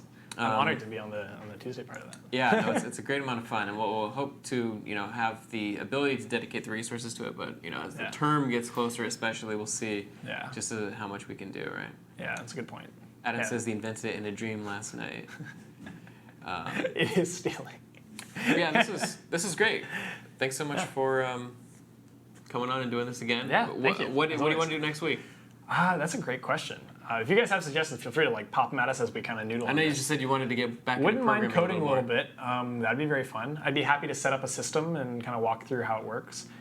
Would be happy to go through more Kali stuff if people want. I'm happy to. I'm happy to do almost anything in terms of like building stuff or coding things. I think it would be kind of fun to code up our own like network scanner. That'd be kind of cute. That'd be interesting. It's definitely very possible. It's not too difficult to do. We could code up a automated script that drops SSH keys on devices that it gets access to, or like compromises them. There's a lot of stuff I think that we could code up. So we should get some ideas. Yeah, we'll text about that. Pitch us some ideas next week, and then we'll chat more about it. Another cool idea that I just thought about would be like, what if we had the chat like write a Python program where we like asked people to like give us a line, and people line by line, like the build a sentence sort of thing, but with code. Yeah. That'd be fun. That'd be kind of fun. That'd be kind of fun. Actually. No idea where that would lead. And we'd have to have some probably sort have of to filter a little bit. I'd have to have some, I'd be parsing it to make sure that it would actually work, right? Right. We might add kind of our own little code to make it work correctly. And the only thing that sucks about that is it alienates people that might not know Python. True. That's true. Well, so maybe they suggest ideas, and I don't know. We could think about that. Yeah, maybe plus, we had the idea of literally grabbing things out of a hat. And, the web application, full stack web app from things none of us know. Randomized framework. Framework. That'd be pretty fun. Can you implement TCP? You saw a guy do that. We could actually take a comment. Oh, so actually something that might not be terrible, and actually maybe this is the perfect intersection for our next stream, is implementing a very simple version of RSA. Because We actually did a code review of somebody had the RSA algorithm in their. It was like a math app. They had the RSA actual bit in the code. I forgot whose repo that was, but yeah, I didn't. Or we could do like another kind of math wasn't related that concept. hard, It's yeah. very simple. But yeah, we could take like a simple security concept and program up the algorithm for it. Maybe make a simple interface. That would take about 2 hours. Yeah, we can do that. That'd be interesting. Go through MS Calculator open source code and critique it. That's true. They just came out with it. That was fascinating. I looked at that. Yeah, it's all C# now, but I've tried digging through it to find the old C++ bit from like the 90s. I didn't quite have the patience to dig through all of it, but Yeah. And Biara Tolo says RSA would literally be a few lines of code. Yeah, I think it's like 5. Yeah. But building the interface around it and kind of getting messages in and out of it and then demonstrating that we can put it on new systems, that would take some time. Plus, we have to explain everything as we go. It's really important to us that everyone understands more or less what's going on. So each line would take a little bit of understanding. Plus, I hop into tangents. I mean, literally case in point right now. I hop into tangents constantly. So like, they would take up plenty of time. Even simple things have taken a lot of time on this. But we could also even hop back into some ML if people want. oh yeah, like getting more like a functional programming. Yeah, type we could thing. build like a k-means classifier from scratch, or like of course, You know, yeah. like, there's all sorts of things we could do. I've heard of what that is. I don't know what it is offhand. Exactly. I don't remember. And have it like identify stuff that we see on the streams. There's all sorts of stuff we can do. I've wanted to learn ML actually, so that would be interesting. Yeah. Yeah. Yeah. Would I not be think opposed to We that. could hop into some ML stuff. I'm always happy to skip around between my favorites. Code review style of websites that people submit and Nick tries to hack. That'd actually be kind of funny. Do any of you have like personal websites and you want us to kind of, pen test it a little bit? I prefer WordPress as far as what I'm gonna pen test, but like, go for it. We might actually be able to do that. Where like, We as in you. yes, Yeah. I mean, Colton's here providing support I'm here for and emotional ideas. He comes up with all sorts of cool ideas. If you watch any of our previous streams, he's had cool ideas that have helped us progress. Pipe dream ideas. So yeah, that would actually be really cool. We probably have to get you to sign something that you're not going to sue us afterwards, or true. like throw me in prison. You know, like Get it in writing. Get you to, like, acknowledge you know, or email us. authorize the Yeah, penetration like, testing. pen tests actually tend to be a little like very cut and square. I would what we actually imagine so. Yeah. do. Yeah, but it would be pretty funny. Hacking some publicly open sites that might be That sounds like a illegal. ticket to jail. Yeah, You know, that might that's, be illegal. And effectively, like, I'd be broadcasting the evidence. Like, you'd sit in front of a jury and they'd be like, "Well, did you do it?" And I'd be like, "Well, you have a video of me literally doing it, so yeah." Like, you know. There's and not really much you can do about that. Yeah. Yeah, so we'll play around with the idea though. We could even have like Colton build a website and hack at it or something. I Oh don't my know. god. Have him build a website on one stream and then have me hack it. Baby's next first website. Yeah. There's all sorts of things. And thank you guys for giving us some ideas. Yeah, we, this is great. We'll definitely post more brainstorm. ideas, We'll see. yeah. We can put something together. it's We have definitely infinite ideas. I like that the ML Never seems the most left field and the most interesting. Just So like, like that's oh, yeah. where my brain immediately went like, oh, that'd be Yeah. a good next stream. Yeah, and it's definitely like a good break from sysadmining stuff. I get to Yeah. code again, and we get to build some ML stuff. Yeah, so. it's valuable, and not that Sounds it pretty fun to matters, me. but I personally think that that'd And you be get to cool. learn some ML stuff. But yeah. of course, we have to take everyone else into consideration. Yeah, so we might, maybe next time we'll be an ML. I like that idea. That'd be cool. That'd be cool. The Hacker 101 CTF is nice if you want to do some web hacking. Are you familiar with that one? Oh, I don't know that one off the top of my head, but that sounds great. If you have a link to it, feel free to post it so that people can kind of copy it. But yeah, there's all sorts of stuff. Also, neural networks would be a huge. we could huge build a thing to neural do. net. That'd be really cool. I know you did yeah. a binary classifier. I'm sure. Yeah, with but we did a very TensorFlow- high level one. Yeah, TensorFlow lets you build neural nets too, right? Yeah, we could probably do that. Yeah, we can hop into some interesting stuff. Maybe that actually might be even like a series, like an We could ML retexture series. Fallout New Vegas using a deep. What do they call it? It's like their deep, called it a- unsupervised, like. It was like a deep. Reinforcement learning or something. It was a deep. No, they had a specific name for it. Did you see it? How they retextured New Vegas No. using a neural network? I did not. It's called a deep. It was like a deep. I don't remember what it was called. It was a deep something, but it played on like deep Okay. learning. But it was like they completely used machine learning algorithms to generate all the textures for New Vegas. It was basically like a Van Gogh painting. Yeah. Which it typically tends to look like. Yeah, machine learning looks like if you dropped acid and then like painted. Yeah. Like a lot of the machine, like computer generated things, we could even do that. Like a computer generated Drop artwork. acid and then- Oh well, that's. Oh, that'd be a wild stream. Can you imagine? You're like everything would just. Oh my god, everything would be a mess. Yeah, that's- None of my code would make sense. That's not but gonna happen. Yeah, That would be. That'd be illegal. that would it's be like class illegal. what, one drug or Do not something? do that. Do not do that. Bad. We're not not recommending dropping acid. Watch the Fallout New Vegas retexture video instead, and you'll feel That like was you've the dropped acid. And that's the next closest thing. Good enough. It's legal though. It's the legal way of doing it. Yeah. Best stream idea so far. So started one. I'm glad, Yeah, y'all I'm are glad bad to know. enablers, you know I'm that? glad to know where all the stream's heart's at. Yeah, this stream is Deep like, styled. I think that's what it was. okay. Yeah. Oh, that makes Snook perfect says sense. snores. Yeah. Yeah. We could definitely build something like that though. It's not, or maybe not quite as well thought out as theirs, well, but kind of a sophisticated, version. Yeah. It's toy cool though. versions. It's cool like what you can do with it. Yeah. Yeah. So I think that's we'll tentatively say for next week. Next week, ML. It'll be an Is a ML. week enough time to? You're not actively doing. You might need to review, right? Is that enough time? Yeah. No, I'm good. I'm in an ML class right now, okay, so then I'm kind of perfect. perpetually reviewing. Great. Yeah. Plus, I'm fairly familiar with it. So Okay. It's okay. Yeah. Cool. Then we'll say ML next Tuesday. Yeah, ML. And I'll update you on like which specific kind so that you have a description. But, Okay. Yeah, I think we're publishing a week in advance now, so if you can get the Okay. information to I can me do that tonight, tonight. it'd be dope, and then I'll publish it. And then, tomorrow, Text Adventure. That's all the streams for this week, but next week we'll try and see if we can get 3 on the docket. Wow. Until awesome. then, thanks again for this Cali stream thank and you. for hacking me. This is great. It was a great Anytime. lesson. It was very entertaining. Maybe some will turn into a meme. Oh, I'm positive. We're all memed all over That the would be place. great. But yeah, thanks everybody who tuned in and who watched and who's watching now and who's watching again on YouTube. Subscribe to us on YouTube if you haven't already. Follow us on Twitch, and we'll see you tomorrow for the text adventure. Just tune in for the text adventure so that we have material. That'll be awesome. I can't write any of it. I need material for the text adventure. So it can't happen without you. Definitely tune in. Yeah, thanks, guys.